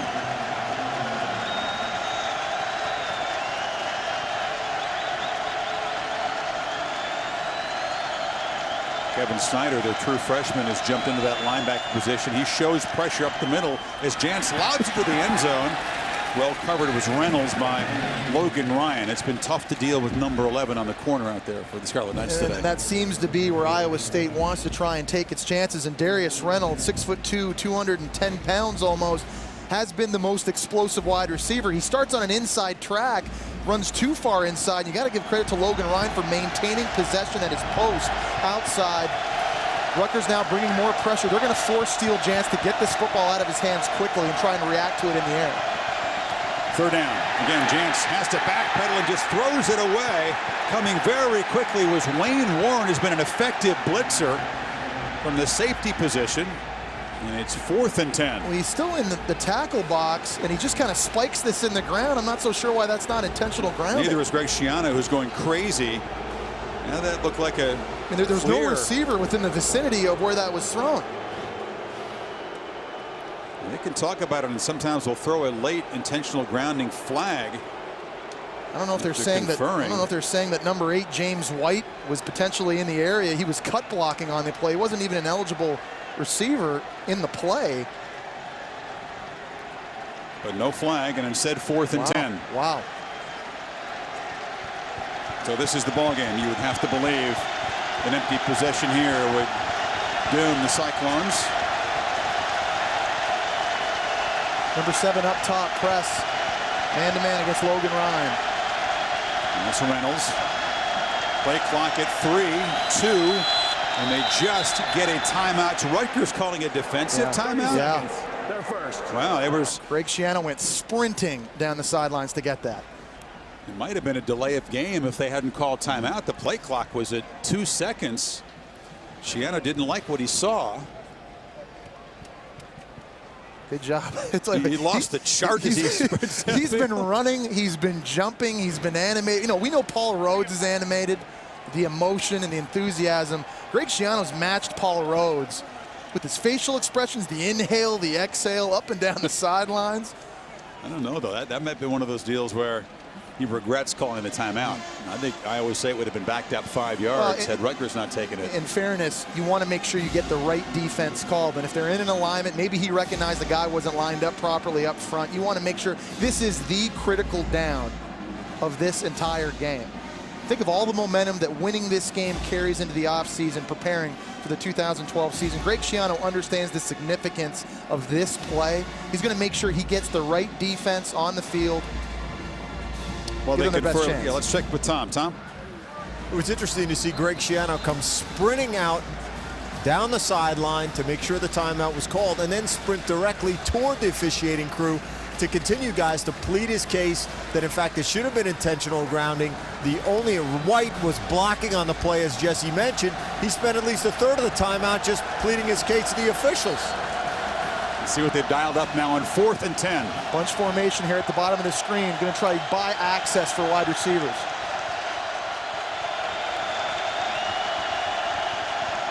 Jantz instead looks to the left and throws into single one-on-one coverage.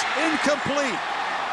It's been a tough battle between Ryan and Reynolds all afternoon, and the corner for Rutgers wins that one. The same idea as we saw just a few plays ago, looking for the back shoulder throw. That is a perfectly thrown pass by Steele Jantz. Nowhere could he have put that better than on that throw. But again, Logan Ryan has made big plays tonight in coverage. Great job locating the football over his shoulder. It's clean with his left arm. He's made tackles in the backfield. He's been locking up on Iowa State's best wide receiver. He's won that one-on-one matchup. Wow. On a possession where Kasim Green goes down, they lose their leader on defense. Logan Ryan, a guy standing up right now, stepping up. He's only a sophomore. That is big time. I was going to say, he's a sophomore who was second team all-conference, and do you pencil him into the first team all-conference preseason team for next year? No doubt. What an afternoon number 11 has had for Rutgers, as the Scarlet Knights, without Kasim Green, their leader and best player, able to once again hold Stiffen in the red zone. Cyclones said they took the ball away. Hold on here in the scrum. Were they able to pry it loose? No signal yet. Thought he'd come up with it. Wow. Well, you know, if you're Paul Rhodes and you're Iowa State, and you're down 14 points, you got 2 timeouts remaining. You start wondering if and when you want to start using these timeouts, get the football back. You know Rutgers is going to run the football and try to bleed as much clock away as they can.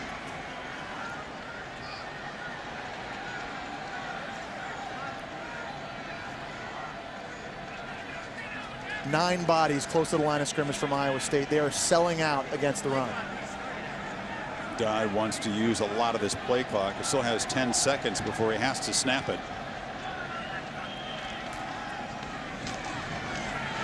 Jameson trying to protect the ball, moves forward. It'll be 3rd and 3. It's such a good sign. It's so impressive. Paul Rhodes now going to call a timeout. Force Chase Dye to complete a pass here. Potentially not. You know, 3rd and 4, 3rd and 3, an area that Frank Signetti could dial up another run play. They see if they can get them outflanked on the sideline. But, you know, that's a great sign what we just saw there, Chris, with this running team looking ahead. You know, when a defense knows you're going to run the football and they sacrifice 8 guys close to the line of scrimmage, you're still able to generate a gain like that. That's a good sign for you as an offense in terms of your physicality up front. With Jeremy Deering unable to go with an ankle injury, Juwan Jameson has been the workhorse for the Scarlet Knights, and he's our impact player, brought to you by Capital One. Carried it 26 times for 129 yards and a couple touchdowns. And he's been the workhorse. We've talked about it all game long. Not a very big running back, only 5'8", 198, but bounced off tackles. He's broken tackles. He's made guys miss in the second level. He's found the most success tonight running up the middle in the field. Done a good job in pass protection as well.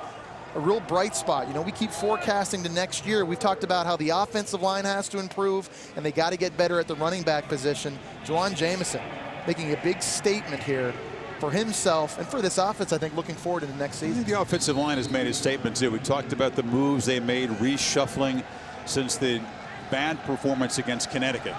Sanu here in the slot.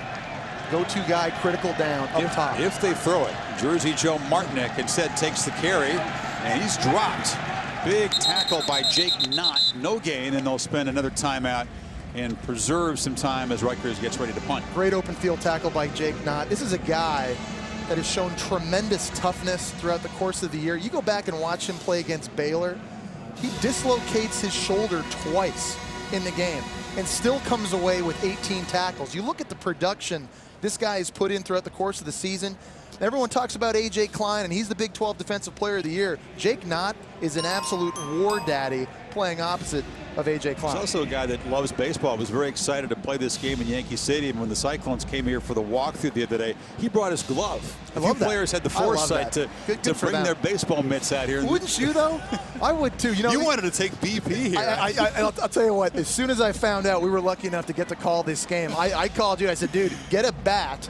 Let's go out here and take some BP. What did I say? It's going to be 21 degrees. Yeah, well, if I'd known it was going to be 50 degrees like it is today, Fowler, you and I should have been in the box. We should have been in the cage. They wouldn't let us on the field, but I'm sure you could go underneath there. Easy stadium to sneak in and out of, isn't it? Aaron Horn will see if he can create some field position with a punt return. He's Dorner. Gets it away. Horn waves for a fair catch at his 30. So Iowa State 3:16 to work with, down by 14 as we check back with Reese. All right, Chris, just moments away from the start in Nashville, Chris Ralphs had an up-and-down season for Mississippi State. Mississippi State and Wake Forest will start on ESPN News if you guys aren't quite finished in Yankee Stadium. Let's hoping that there are some more dramatics left in what's been a crazy season. But to have that empty possession stopped on the 4th and 10 hurt a few minutes ago. Jantz has to show real urgency. They almost have to go downfield. They'll concede throws like this to Aaron Horn. I am not a fan of prevent defense. Just keep running what's working. You're up by 2 touchdowns, I get that, but Iowa State has not been able to handle the pressure. Don't stop doing that now.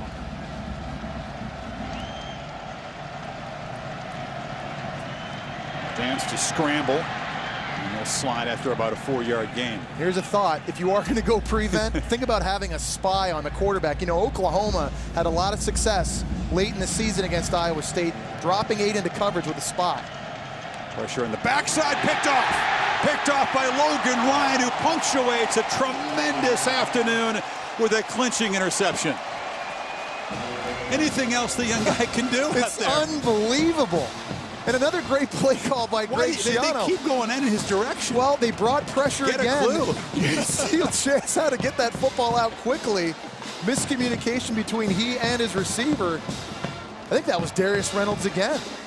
I mean, number 11 has just been all over the place. Yeah, that's impressive. I mean, he has won that one-on-one matchup with Darius Reynolds and just made plays. It feels like almost each and every possession. Icing this game with that play. The greatest play call you can get as a quarterback, Chris, is when the offensive coordinator says victory formation. And that's what they'll line up in. There's still 2.5 to play. 30 seconds. Rutgers will burn a quick timeout, but for Schiano, it's going to be a 5th consecutive bowl victory, apparently, barring a crazy turnaround in the last 239. And that's important for this Rutgers team. You know, believe it or not, at the start of the season, they make the bowl game one of their goals, not just to get there, but to win the bowl game. You take a look on their boards, it'll say bowl champions. They look at this as a championship game. They understand the momentum that gets carried into the offseason. But what a way to go out for all the seniors on Rutgers playing in their final game here at Yankee Stadium in a great venue against a very worthy opponent, an excellent Iowa State team. Come away with the win. It's pretty special. Meanwhile, they're set to kick off Mississippi State and Wake Forest, the Franklin American Mortgage Music City Bowl, ACC versus SEC. You have a take on that one, the conventional wisdom being that the superior physical specimens on the Mississippi State side. Tanner Price, be careful. Tanner Price, these guys can throw the football around a little bit against Wake Forest. I'm just saying, it's not going to be a runaway, I think, like most people think. All right. You can see that the Bulldogs will get the ball to begin the game in Nashville. We'll get you there momentarily. And they're going to get good field position out of it as the kickoff return goes well. Can I take that back and I say Mississippi State in a wash? This will be a very satisfying result for the Scarlet Knights as they get to 9 wins. Denied an opportunity in the final game to get a piece of the Big East title when they thought they had a chance of getting to a BCS bowl game. Instead, they stay close to home, but something to build on for next season. You know, and looking across the sidelines at Paul Rhodes and Iowa State forecasting for next year as well, they have a lot to look forward to. They're returning a lot to this football team. When you look at the quarterback race they're going to have between Barnett and between Steele Jantz, they return their top 3 running backs, 3 of their top 4 wide receivers, their top 4 tacklers. There's some good players coming back on Iowa State side of the football as well, heading into the Big 12 conference play next season. This will sting because I asked Rhodes, you know, obviously you want to win a bowl game, but there's a big difference between 6 and 7 and 7 and 6. As Dodd, by the way, almost bobbles the snap before he hands it off to Burton for a loss. You know, it's technically a losing season, even though, as you pointed out, they really were favored in only 2 games this year. When you consider the hurdles they had to climb this season with switching a quarterback midway through the year, losing your starting tailback and Chantrell Johnson to a neck injury against Texas, the expectations, as you mentioned, coming into this year, to come away with a 6-6 record, beat 2 ranked opponents like they did, I think it was a tremendous year. I think Paul Rhodes, one of the bright coaches in all of college football, bright spot. Congratulations to Iowa State for locking him up, because they only have better things to look forward to now in the horizon with him at charge. Indeed, well said.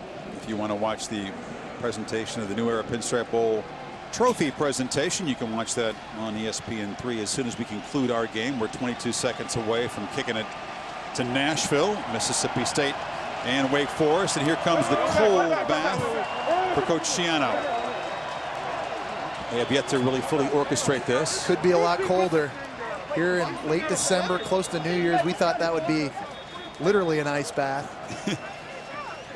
A balmy and seasonably warm day in New York, and a warm feeling for the guys. They'll ride across the George Washington Bridge and back to their campus 50 miles away after win number 9. And again, Jamison was the outstanding performer. He'll finish with 131 yards rushing and a couple touchdowns. 3 takeaways for Schiano's defense, 3 sacks, 8 tackles for loss, and they also blocked a field goal. Yeah, really complete win. I mean, really couldn't have been more complete than this for Rutgers. Leave a very good taste in their mouth. Looking forward to what they hope is a very promising next season.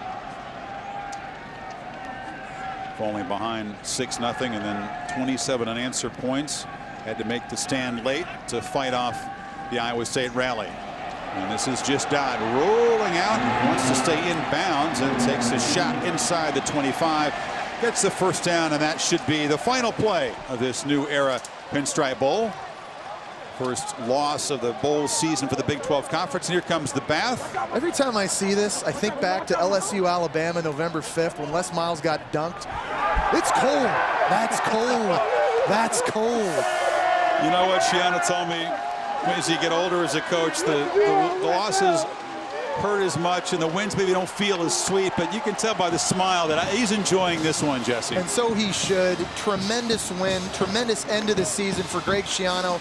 He's brought this Rutgers football program to new heights. Let's see if they can take the next step next season, compete for a Big East championship. For Tom and Jesse, our crew in the Bronx, I'm Chris Fowler. Thanks for watching. 27-13 is the final of Franklin American Music City Bowl is coming up next.